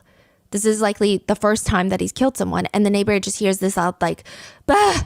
That's what it sounded like. What? Like, "Bah!" Like, is that from him or from the girlfriend? From him. Baktı bir ses gelmişti. Bah dedi. Ben dedi her zaman bizim binada ses geliyor. Seems like he's panicked. She goes outside and he's just standing there in the hallway, just like frozen in place, trembling. She says, "When I looked at him, he was pale. He didn't say anything. He just sat there on the bench outside for 20 minutes. I was wondering what happened. I thought, should I call his mom? I didn't call his mom, but he's there for like 20 minutes. Some people interpret this as he was in shock that he killed his girlfriend, but a lot of people interpret this, no, he is in shock and he's mourning that he's probably not going to get away with it and that he's going to have to follow through on his plan of self-exiting. So it seemed more so a moment of mourning for his own life for 20 minutes. The police talk to the neighbors, and they also find a book of interest, various books of interest, including the translated version of Ragdoll by Daniel Cole, a lot of persuasion, psychology persuasion books. Some netizens have pulled up another quote from the Ragdoll book that reads, "Any coward can fight a battle when he's sure of winning, but give me the man who has the pluck to fight when he's sure of losing." So people have been using this in relation to the fact that he went after girls that he had already disarmed around him. You know, okay, his girlfriend is not on high alert when she's around him. And then Iqbal, he has been stalking her and tormenting her psychologically and forces her to meet up with him by threatening her. So people are saying this is such a coward's crime. And then to self-exit is another cowardly thing that he did in this situation. These are the details that we initially know about this case. The belief being, okay, stalker kills his victim and then self-exits. But why did he kill his girlfriend? Some people have mixed feelings about it. Was it an instance of, if I can't have you, nobody can? Did he plan to kill others? Was it practice before he kills his victim, like stalker victim? Nobody really can agree on that first part. But then a tweet starts gaining traction. Everybody's talking about decoding the message. People in the comments are like, what message? The message left at the walls. There was something spray painted on the walls. One tweet in particular gets shared countless times, and it reads, "The boxes are obsessed with you." And it's under the seal of Lucifer, like the logo of Lucifer, if you will. But the boxes, they read Kutu. What does that even mean? I mean, the original poster continues, "The Kutu cult. It's a satanic cult." Basically what happens is at the place of the walls, they find all of these like graffiti markings, and one of them has the seal of Lucifer and the words, "The boxes are obsessed with you." And this tweet goes viral, and they're insinuating that Semi Chelik is the one that drew these little symbols and drew these words. And they say that the Kutu cult is a satanic cult. This was a ritual. Do we know if that is actually him who graffiti those signs and words? No. He's not? No. But it just happened to be at the walls where all the crimes took place. Well, a lot of the crimes took place. And so people start connecting all of these together. And they start effectively, collectively, losing their minds on Twitter. I can't find any evidence of a larger or even a smaller existing cult that goes by Kutu. Like if you have small comments here and there, But if they do exist, it's such a niche, small group that I don't really know if it's applicable, but I guess it sounds culty enough, so people just start running with this, as if this is a largely established satanic cult, writing things like Kutu Satanist groups consist of small communities. These groups organize secret rituals using mystical rituals and symbols to attract young people. It's been suggested that the rituals of these groups contain murder and violent practices. So they're saying this is par for the course for a cult like this. Another netizen states, all of them were Satanists. Iqbal and Semi killed a cat together. Both girls, Iqbal and Aisha Noor, were members of the same cult. The cult headquarters is near where they live. All the police need to do is pull Iqbal's WhatsApp records and they will know everything. But that's the thing about conspiracies. The more you look for evidence, the more the believers will just like add to the conspiracy. You're digging, you're trying to find evidence that this conspiracy is real, that there's fact-based evidence involved. But all you get are people adding to the story of the conspiracy. It's like adding layers of the cake without even knowing what the ingredients are.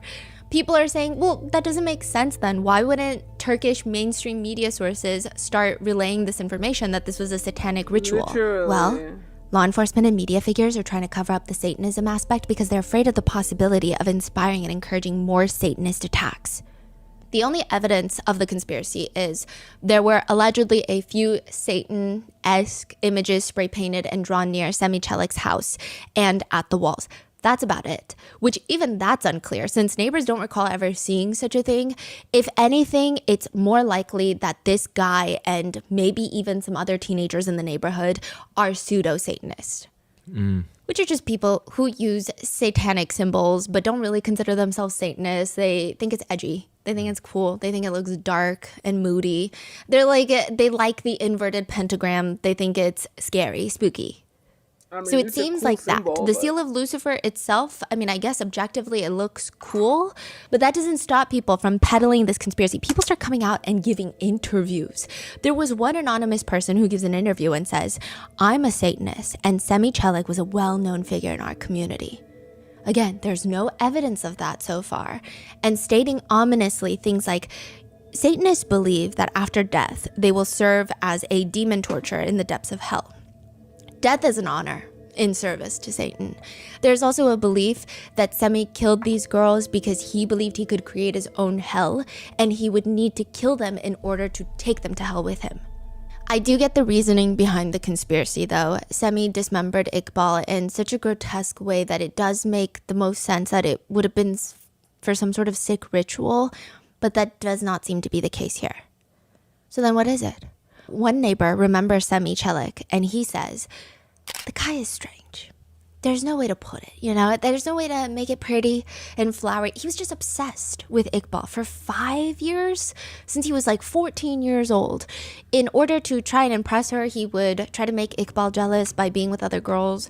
He would come and go with all of his girlfriends. But other than that, he was an introverted kid. He didn't like making contact with anyone. He was like a misanthrope. Basically, he hated humans. He barely greeted anyone. Another neighbor in his 70s, he says, I have seen him many times, but I have only ever seen him. I've never spoken to him. We never shared a greeting, never a hi, hello, nothing. This is the type of neighborhood where everybody knows everybody, but nobody knew him. One neighbor is pointing at the bench like, this is where he would sit, and he would have his headphones in, he would smoke. If we pass by him, he just like looks at you. He doesn't say hello, no greeting, nothing.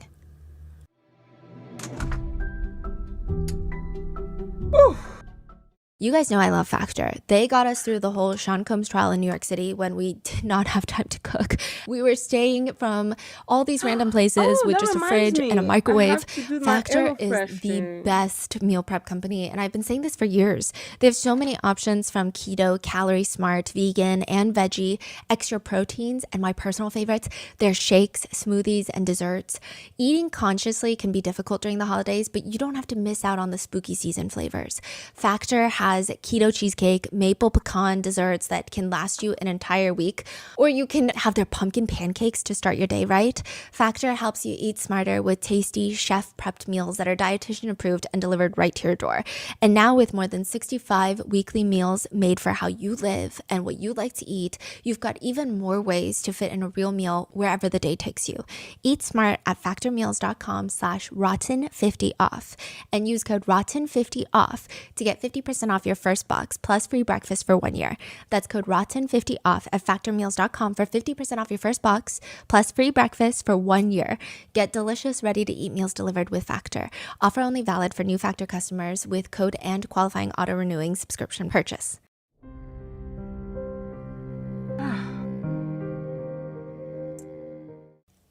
Someone who hates people, it's not the same as like, oh, I'm not a very social person. Oh, I'm introverted.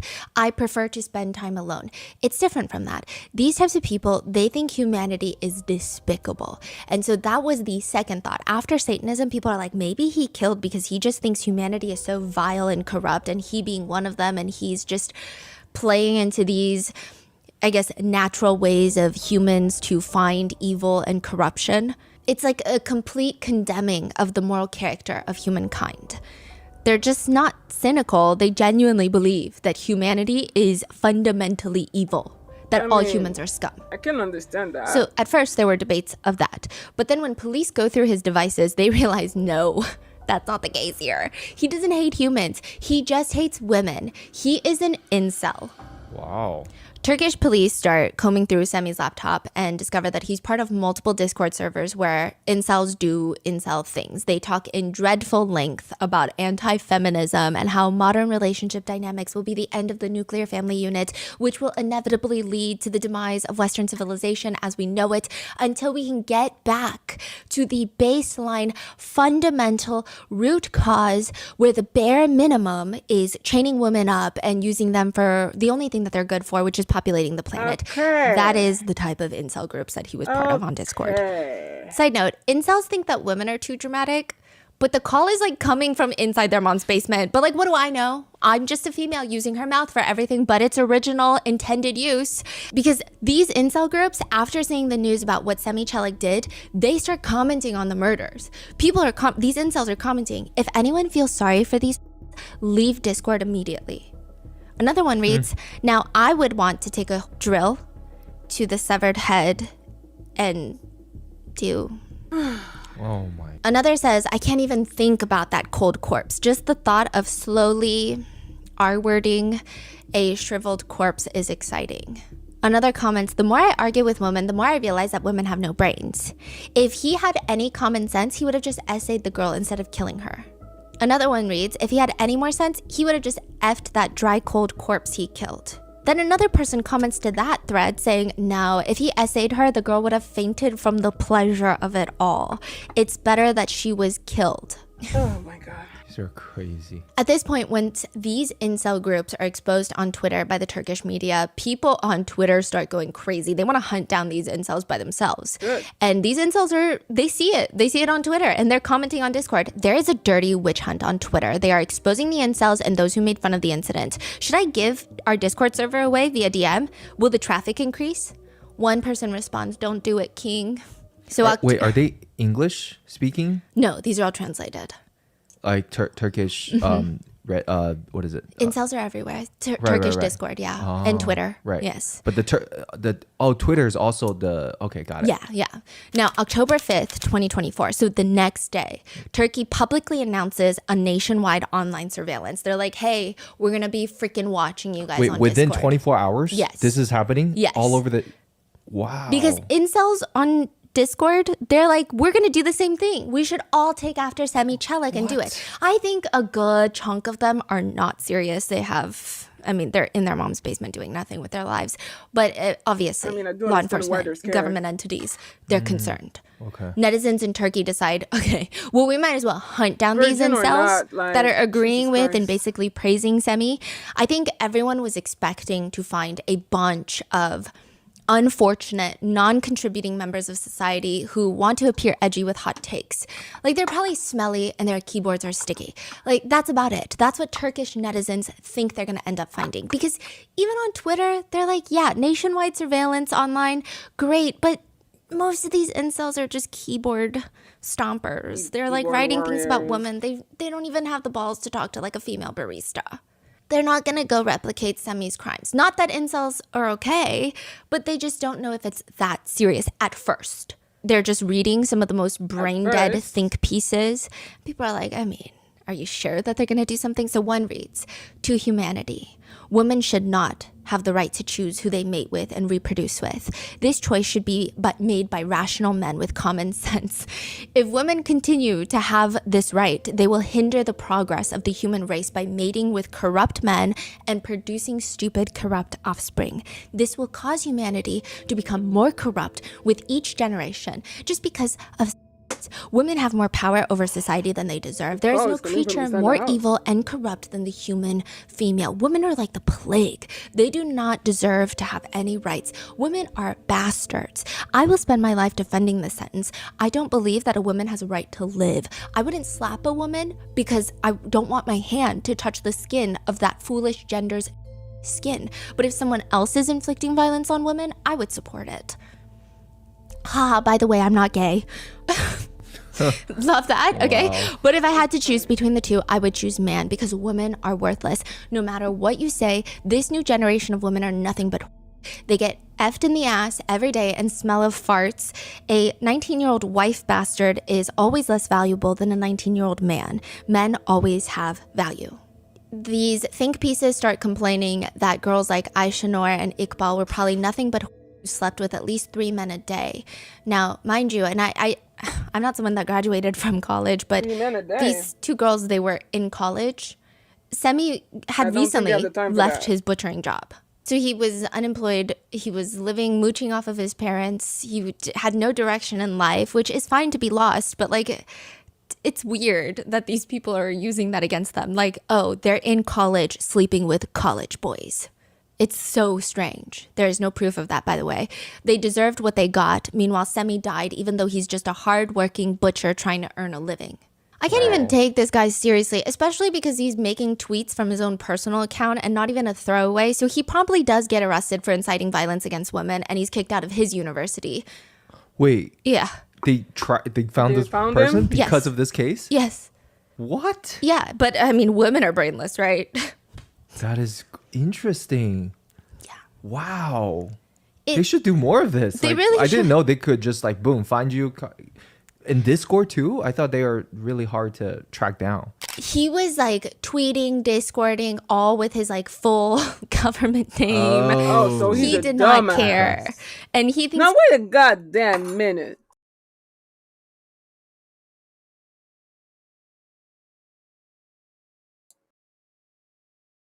Did I just say that right?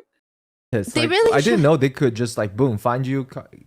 In Discord too? I thought they are really hard to track down. He was— Why is there 3.8k likes on his bullshit? Like, hello? Who fucking likes that? I mean, I know that incel exists and blah, blah, blah, blah. But 3.8k likes on woman-hating filth? I don't know. Actually, you know what? This is Elon Musk's Twitter, so nothing should be surprising anymore. Ever since the dumbass took over Twitter, Twitter hasn't been the same. Especially when he decided to get rid of the fucking moderation team, so I don't know, but that's kind of crazy. That is crazy. Oh, Lord have mercy. He's like tweeting, Discording, all with his like full government name. Oh. He did not care. Okay. And he thinks women are brainless. Probably now, I will say, I don't know if without the crime, if it would be considered inciting violence. But I think it was because he was using that crime and then coupling it with Yeah. saying these types of things and then Dangerous. encouraging people, it made it incitement of violence. It's also very dramatic and cringe and an uncomfortable monologue that only sounds good in their little minds. That's crazy. So his face and everything's out there. Yes. You saw it? Yeah, he was actually taken into custody at the university. Wow. And there's pictures of that too. Wow. Incredible. So citizens in Turkey think this is the extent of the incel groups that Semi Çelik was part of. And it's not just netizens. Journalists are also going into the depths of the Discord servers that have some of these Discord servers. And I love Discord, but some of those servers, they have never seen a speck of sunshine in their existence. Like, I don't know who are frequenting these Discord servers, but they are just, it's bad. And they come across, as they go deeper into this incel Discord server rabbit hole, they come across Turkey's version of the nth rooms because of Semi Çelik's case. The police. Jesus Christ. And Turkish netizens. So it almost became like a hunting party. Turkish netizens are like, yeah, let's Discord and hunt down these incels. These incels start leading them to other Discord servers that eventually leads them to Turkey's version of the nth rooms.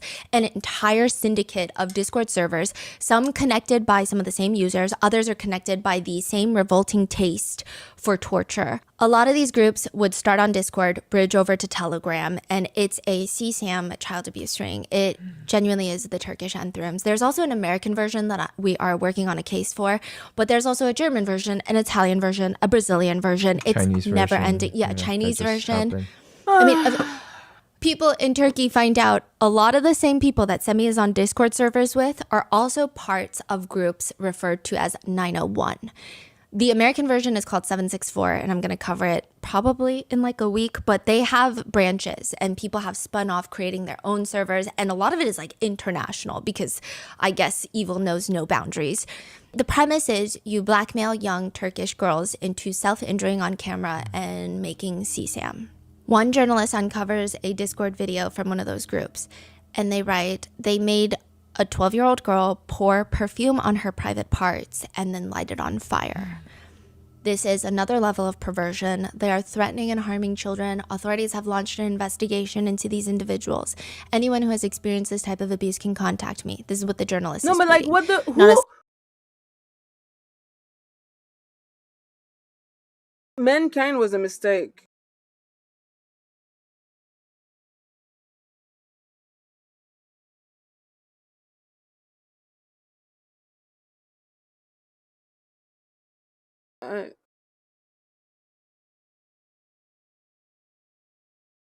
I don't understand. I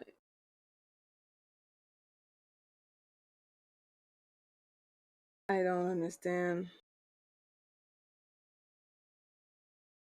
Like, people get off on that.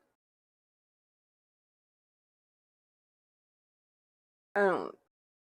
This.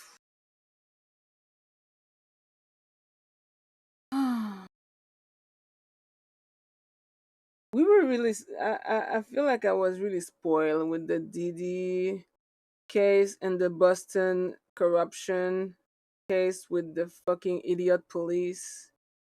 But now we're right back to. I feel like all these videos were so tame that I don't know, like, I'm not used to hear terrible stories every week anymore. So now that these kind of stories are back, I don't understand, but this shit is fucking me up. And I've seen I've seen every single one of her videos, I think. But for some reason, this case specifically just fucks me up. Like, this is too much. This is a lot. This is disgusting. And I heard about the fucking Antrim case and but this is a lot. This is a lot. I just think that Mankind was a fucking mistake on just, you know, oh my god, I can't. I don't understand people. I don't understand who likes this kind of thing. I don't understand why you would do that to someone. I don't understand how you can draw pleasure from it. I don't understand a lot of things, but this is just too much. I'm very, very, very tired. Very sensitive, I guess, today for some, maybe, I don't know. I don't know if because I haven't ate yet. Maybe I still have sleep to catch up on, but this is. I don't understand. I don't get it. Or disgusting. I'm gonna finish the video. But I'm gonna need to find a therapist after that. Because what the hell are we doing as this fucking species, man? Single one of those responsible should be released. Anyone with even the slightest information should share it via message. Your reports are very important. In that Discord video, you can also hear other members just giggling while the victim is panicking, trying to put out the fire.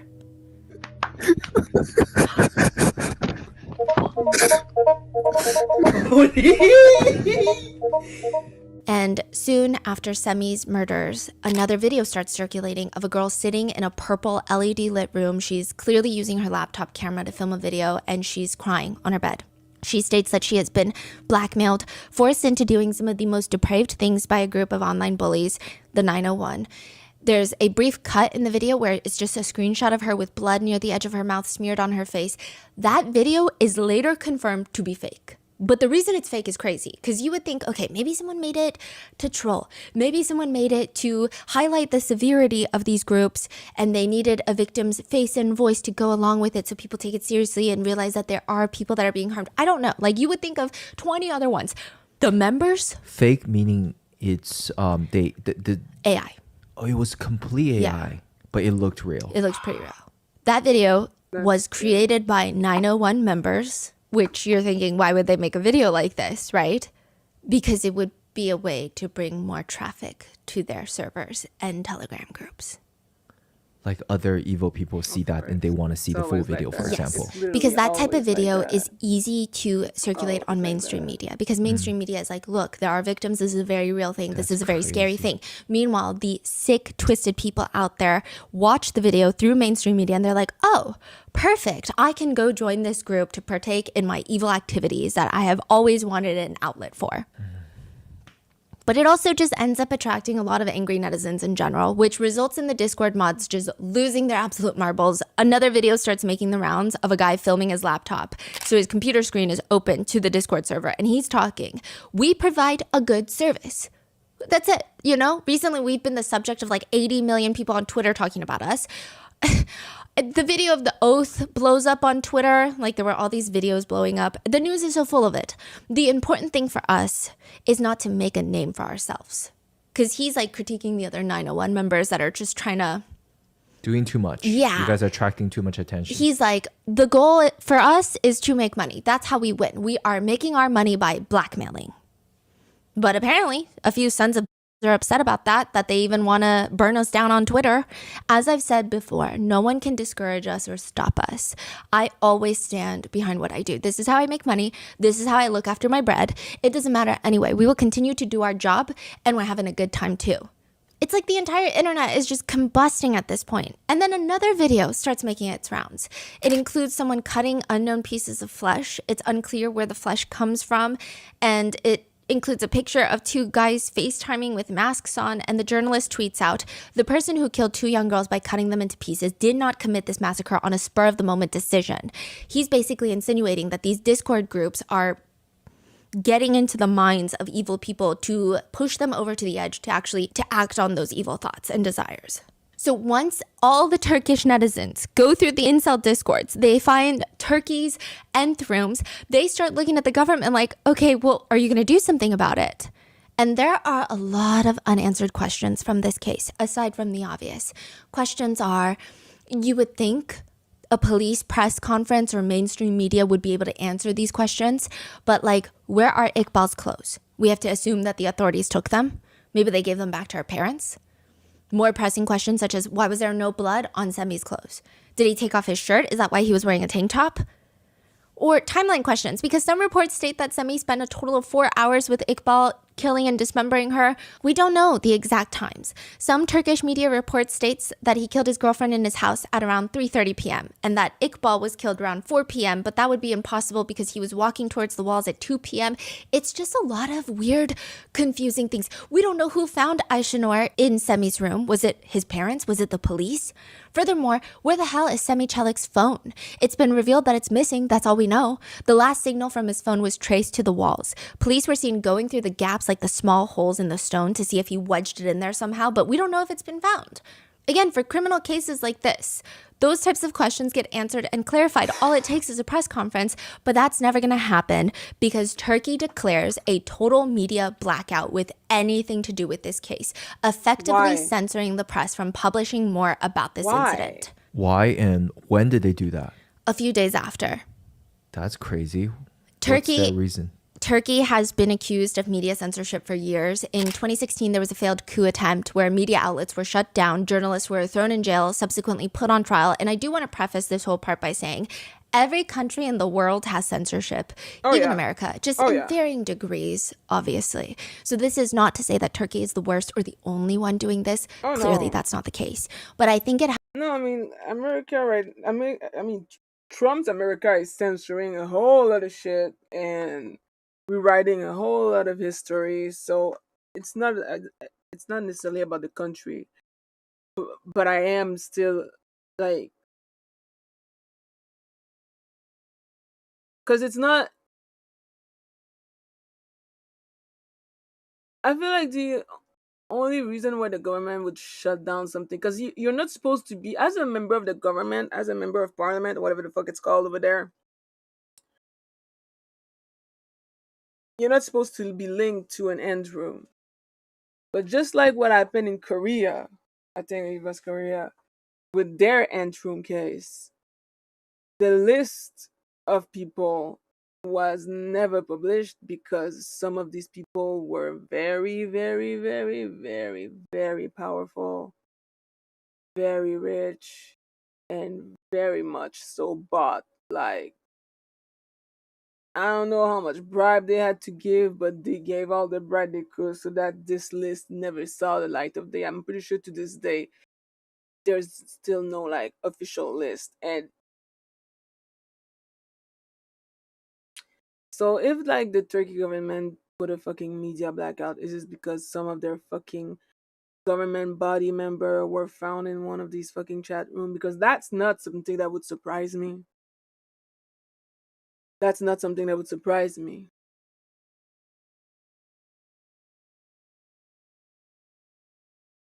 So, yeah, Seal, that's what I'm saying. Like, a lot of people were thinking, I wonder, like, if one or two people from the Samsung family, because, I mean, let's face it, Samsung literally owns Korea. So, some people were saying Samsung is probably linked to that shit. But, like, Turkey doesn't have a Samsung, but it's still, regardless, I personally think that, like,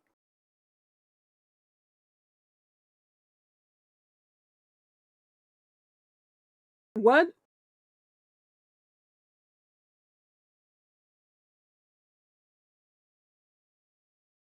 Like, this, he was too young. He was too young to be doing stuff like that. Sail, do your thing, bro. And yet he still did. So of course he probably had outside, but outside influence and shit. But ultimately,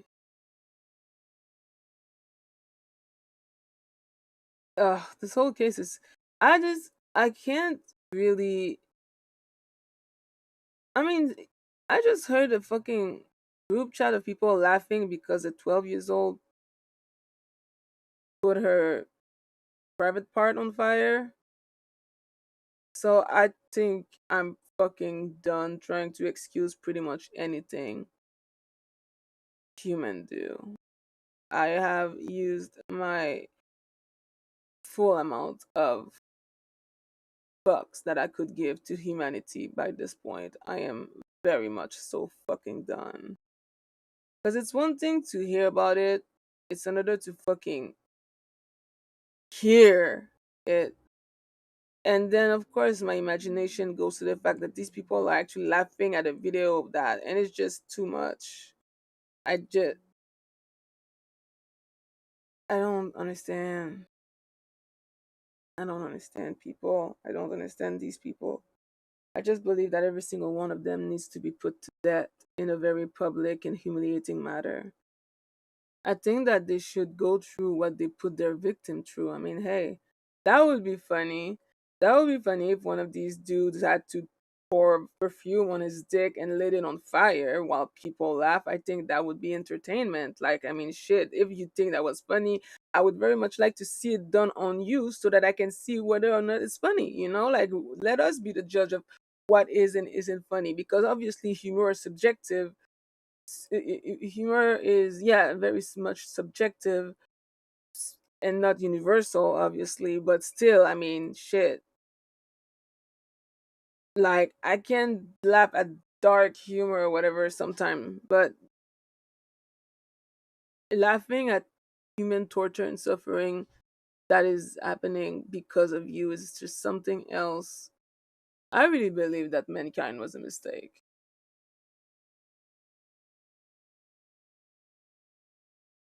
Yeah.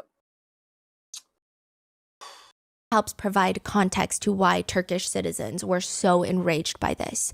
In 2023, there was a massive earthquake in Turkey.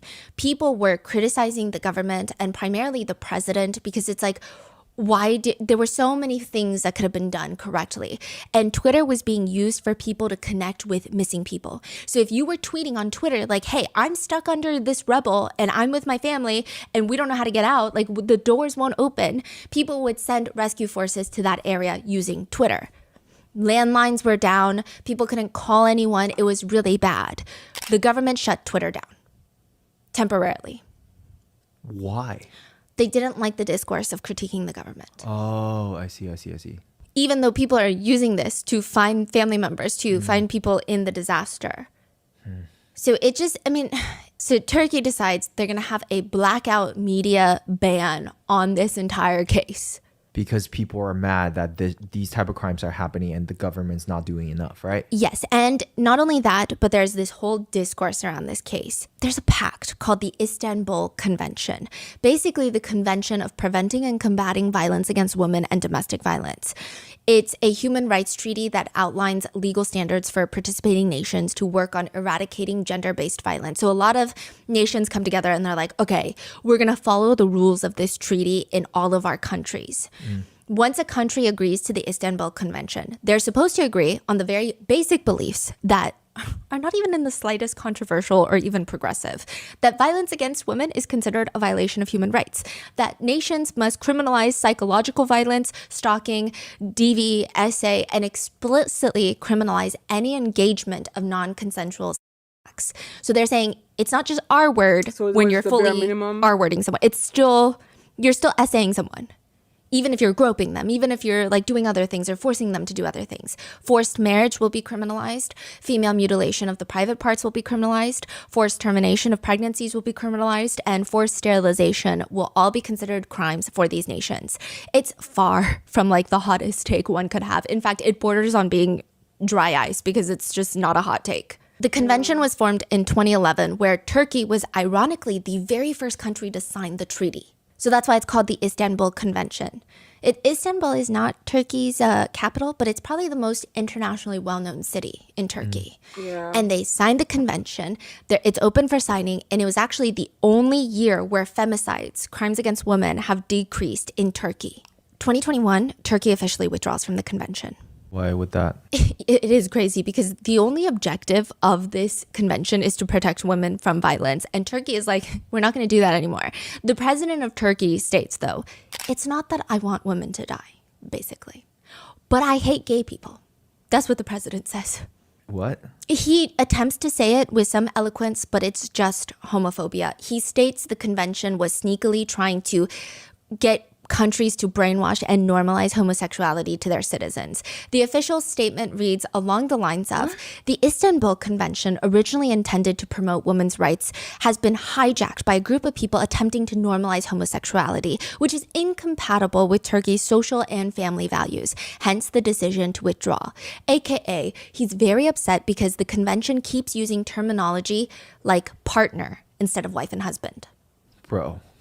which is actually more insidious when you realize what it means. So first of all, not only is it homophobic, but second of all, the term partner also protects not just queer relationships, but straight relationships prior to a marriage certificate. So instead of domestic violence being between wife and husband, which requires legal papers, it can be partner domestic violence, which means it could be man to man, woman to woman, but it also could be boyfriend and girlfriend. Boyfriend, girlfriend. Is he the same president as of now, or? Yes. He's a very scary president. Wow. And he was against that. Another aspect that he didn't like is that a new article from the Istanbul Convention ensured that the victim's account must be taken into consideration. If someone is alleging there was a crime of DV, you have to take a statement from the victim. You can't say, it's okay. You have to.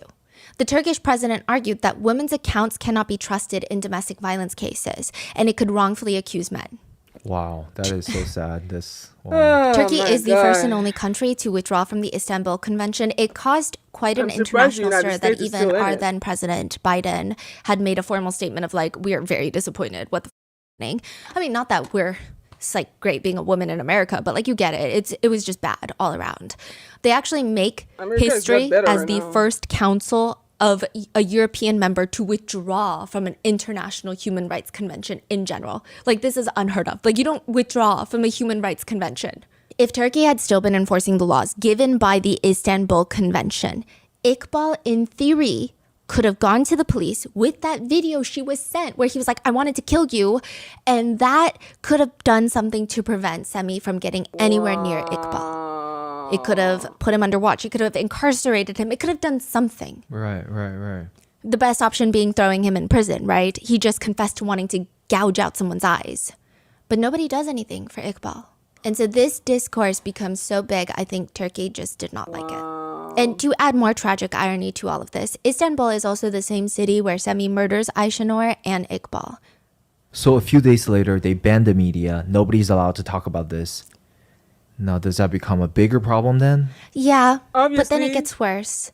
I will say the Turkish president is rather intense. I'm not nearly well-versed enough or really at all in Turkish politics to say anything, but the only thing my Turkish researchers subtly pointed out to me is that the Turkish president started his term in 2014. His current term will not end until 2028, in 14 years.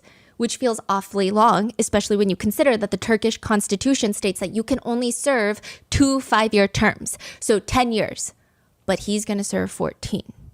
Who knows if he's going to serve more? I mean, just to put it lightly, the math isn't mathing. I mean, this is what's But the happening right now president, with the after United instating States, a media blackout, does make a statement about the case where he states, quote, in most of the incidents that have taken place in recent days that have broken our hearts as a nation, we see that both the perpetrator and the victim are young people. We see that sometimes the pus spreading from digital platforms, sometimes deviant movements, sometimes drug addiction, sometimes alcoholism, sometimes the mafia culture encouraged by television series, and sometimes the gaps in our execution and correctional system play a role in these sufferings. If we as a nation and state do not take steps to prevent these incidents, it is inevitable that we will face the same problems that Western countries face. We cannot leave our youth at the mercy of modern popular culture. We cannot stand by and watch our young people disappear into the dark abysses of social media and digital channels where all kinds of mischief are found. Our national and spiritual values, which have sustained our nation for centuries, will be our greatest supporters in this struggle. Our universities should take more responsibility in this regard and take more care of our young people entrusted in their care. Every young person we lose to terrorism, drugs, alcohol addiction, deviant movements, and criminal gangs is on all of us. Is it? I think it would be very difficult for someone to come up with a worse statement. It was just a pretty horrendous response. One of the top comments on that post reads, I don't understand why you're blaming it on us. Should the public resign? What exactly do you expect from us? Another comment reads, don't shift the blame to others. You are the guilty and responsible party. Resign if you can't do it. Another reads, Chief, the burden is not on me, but whoever governs the country. Will the citizens fight against these incidents or those who govern the country? Don't make me a partner in your sins. Some people point out he's basically saying, I get that girls are dying. I get it.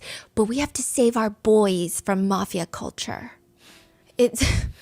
What? It has almost become routine now for Turkish women to get signs and walk onto the streets chanting, "We just want to live. We just want to live." Amnesty International Secretary General states, at the stroke of midnight tonight, Turkey turned its back on the gold standard for safety for women and girls. And they point to a lot of the protests that have been happening after they pull out of the Istanbul Convention. And then every time there's like a high profile femicide where a woman is murdered by a man, and usually it's partner related violence, there will be protests. It's gotten to the point where a lot of Turkish female netizens, they joke that we can just reuse our signs for the next one. And it's not like a joke, not hee hee ha ha, but Yeah, no, sad. I get it. But still. There are also people that are criticizing the whole thing with the Turkish anthems. So you know how in the Korean anthems, a lot of these people will find a minor and pull them into like a romantic scam where they pretend to be in love with them, and then they get some sort of picture, they get their address, they get their parents' workplaces, their schools, and then they start blackmailing them into partaking in these more high stakes videos where everything just like the torture amps up, and then they use that to blackmail them again and again, and it continues that way. The Turkey anthems have a very unique situation. A lot of the blackmail is random. It feels more random in the sense that, and this is another reason that people are so upset with the government, is Turkey has a government portal where every citizen has to update their personal information on there. It's pretty in depth, which would make the perfect thing for someone to hack. And that's exactly what happens. Someone hacks the entirety of the government portal, stealing every piece of data of almost everyone in the entire country. And they start selling it to whoever has $5. $5 on Telegram. And you get a boatload of citizens' addresses, phone numbers, private medical records, business records, financial records. You get their whole life. A lot of the kids that are being tortured in the Turkish anthems, they were blackmailed by random strangers who purchased these data leaks. So people did this because what? They are upset with the government, or they're just the hackers, they just want to make some money, and they're disgusting people. $5? So they hacked. I mean, the Turkish portal for the citizens was very low security. They didn't spend a lot of money or resources to protect their citizens' data. And so someone hacks it. They start selling it on Telegram. These bad people buy it, and they're part of these 901 groups. And they start looking for minors through these data records. And they look them up online. They find their social media handles, and then they start blackmailing them. So it seems like in the Turkish anthems, yes, like all the other anthems internationally, the government plays a big role because they don't do. In the Turkish anthems, it's an even bigger sore spot because the blackmailing is happening from a data leak that the government didn't do well to protect the citizens. It's like the government plays an even bigger role. So a lot of people were really upset about this. Which is why 3 days after the murders, after all this discourse is taking place, Istanbul Convention, there's a media blackout on Semih's case. Then people are looking at the Turkish anthems, talking about the Turkey government portal that's been hacked. All of this is going down, and then Discord goes dark. In the country of Turkey, Discord gets banned. October 7th, 2024. By the That's government. not going to help. Okay. They still have Telegram, They bro. think that this is enough. They say this is going to solve the problem because we're just going to get rid of Discord. So we got rid of VPN. Discord because there were people doing bad things on Discord. VPN So we're getting exists. rid of Discord, but we're not getting rid of people who are doing bad things. Yeah. We just don't know where they'll be doing it anymore. This is the incident that gets Discord banned in the entire country, and it just doesn't make sense. Banning Discord is going to do nothing but make it harder to find the people committing crimes on there. They're just going to start using VPNs. And also, there are terrifying groups on there, but overall, Discord is just another messaging app. A lot of people act like Discord is the dark web. Sometimes it feels like it. Sometimes Reddit feels like it too, okay? But shit. most people on there aren't doing anything wrong. So just to ban the entire platform is bizarre. It's the concept of the electricity company wants to lower the amount of power outages they have. So now when there's a power outage, they don't file a formal report on the power outage. Technically, you get less power outages, but not really. It's just weird. You used to have 8 million registered users on Discord from the country of Turkey. It was ranked 10th in highest in user base in the world. Wow. And now it's very difficult. I mean, out of the 8 million formally registered users, how many are back using a VPN? And out of those that are back, how many of them are doing illegal things that it's now only just going to get harder to find them and track them down? Is it still banned? Still banned. Discord is banned. Roblox is banned. They briefly banned Telegram after this incident, but Telegram came back.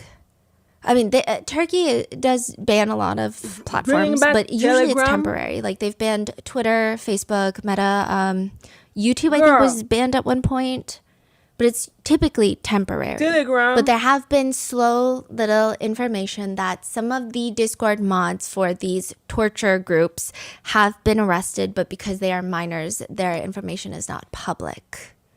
Yeah. A lot of Turkish netizens have some very interesting insight about that. Because you know how a big conversation when people are minors doing terrible things is, well, they're still young. So a lot of Turkish netizens are now commenting, if these people are under 18, just put them in a bigger cell so they have room to grow. That's been like the saying of the year, it seems. And it doesn't seem like things are getting better. There have been lots of protests at Ayşenur's University, but also at the walls where a lot of the crime takes place.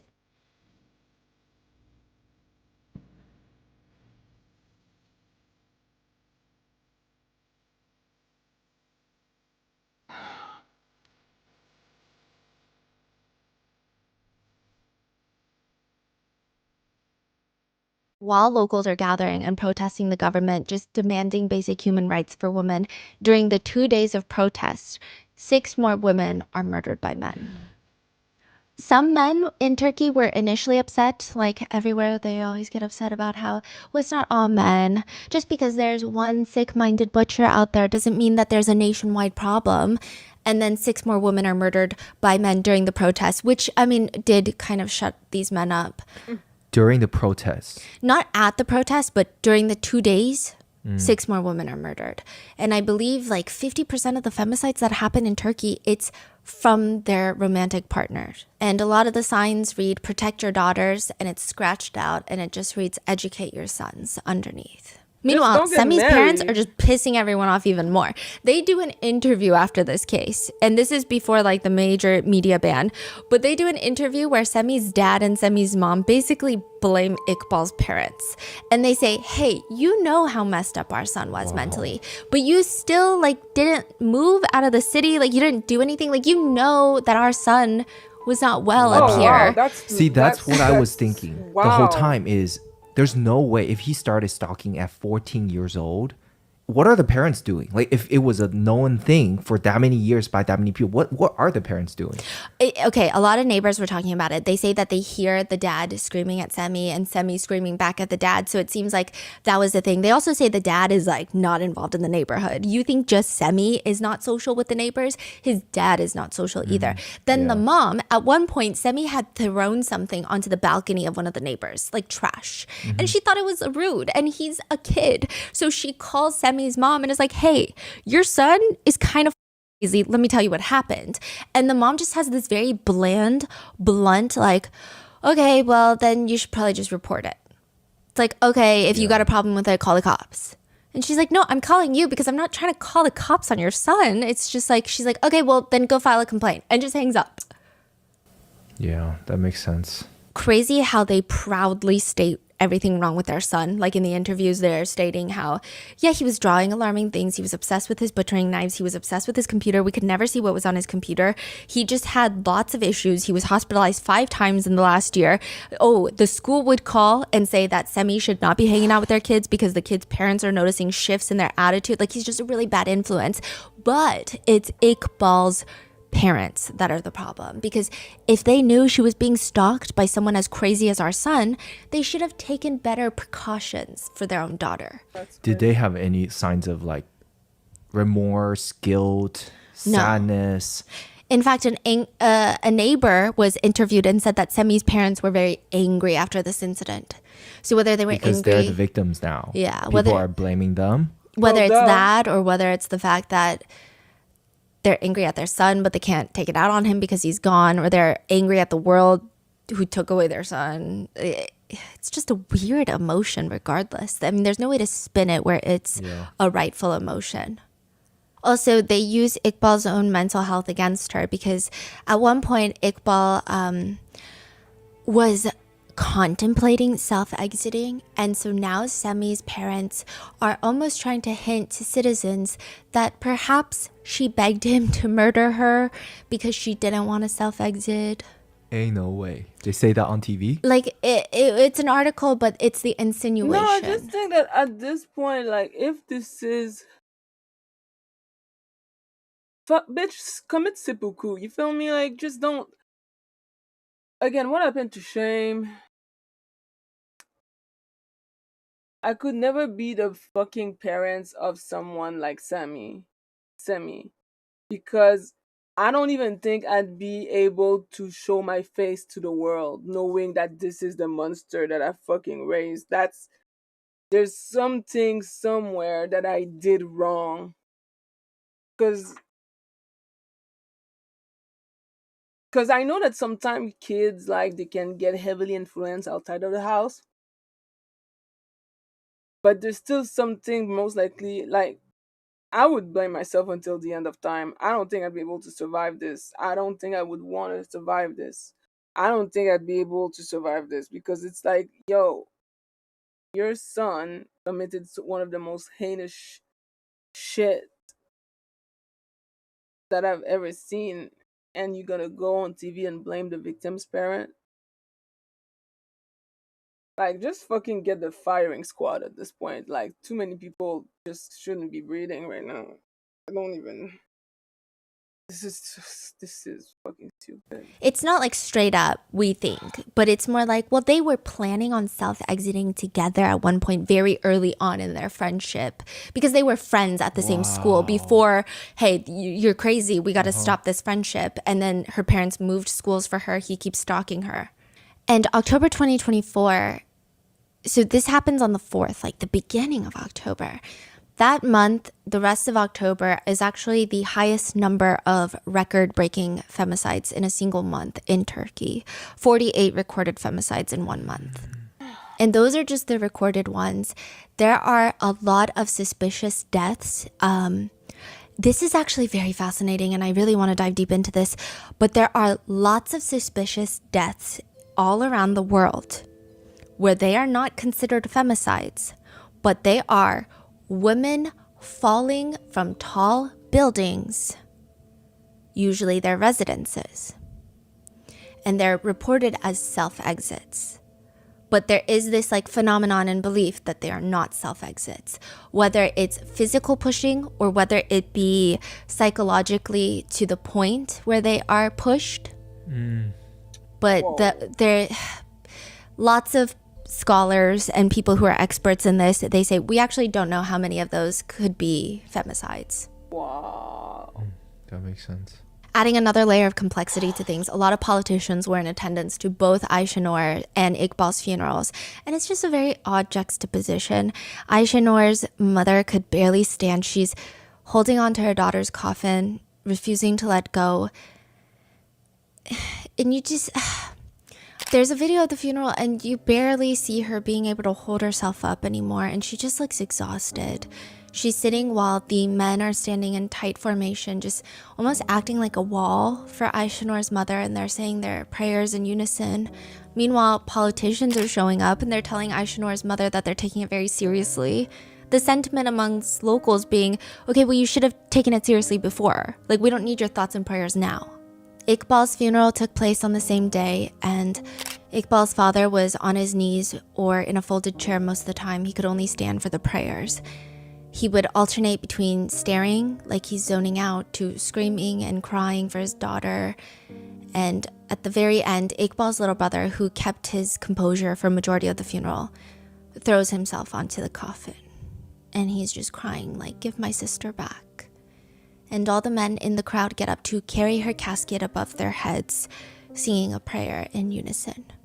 Meanwhile, it was initially announced that Semi's funeral had been canceled for obvious security reasons, but it's later revealed that that was just a mislead from authorities to deter any trouble or confrontations. His funeral was carried out, only 3 people were in attendance, his name is not written on his grave, and netizens comment, I wish they would just tear him to the pieces and throw him into a pit. He doesn't People are deserve upset a that he's burial. occupying a place in a cemetery. People are also upset that he's not cremated. So Turkey is a predominantly Muslim country, and for a lot of Muslims, cremation is not good because you're burning your body, and it's like a very religious sentiment. And so a lot of people on Turkish social media, they're saying we need to burn him, we need to burn him, we need to cremate his body, which I will say, like, the RM team and I, we were like a little confused of, it doesn't seem like the harshest insult to give someone, because a lot of people in the US are cremated, but they were explaining it actually is a very grave thing that you just don't say to people to cremate their bodies. That is the case of what happened in Turkey, October 4th, 2024. Have you guys heard about this case? Because I did get emails about this case, and it took a long time to get all of the research together because there was just such limited information. But what are your thoughts? And if you're from Turkey, I really want to know your thoughts. And be safe, and I'll see you in the next one.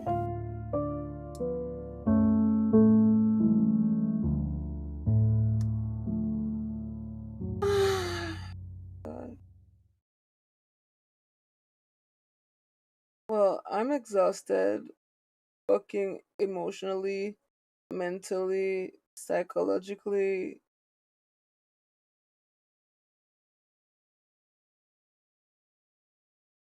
Yep. Okay. That was a lot. I don't even know how to process half of the shit that I just saw. Like I said, I know it's because I haven't ate yet or because I didn't sleep enough, although I had a full night of sleep. But this was a lot, and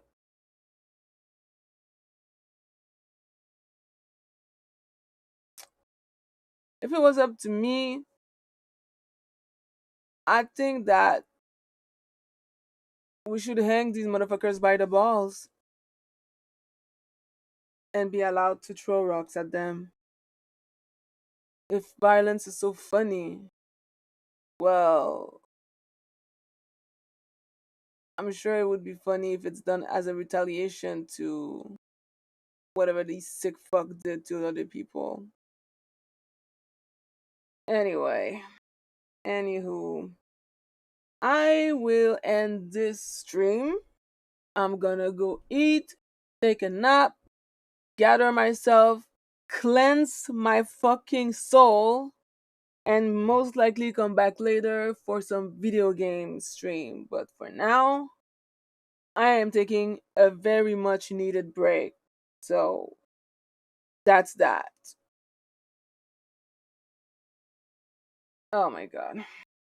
Anyway, take care of yourself, take care of your mental health, sleep well, and eat well, and do the right things for yourself and your body. Do what I say, not what I do, as usual. Yeah.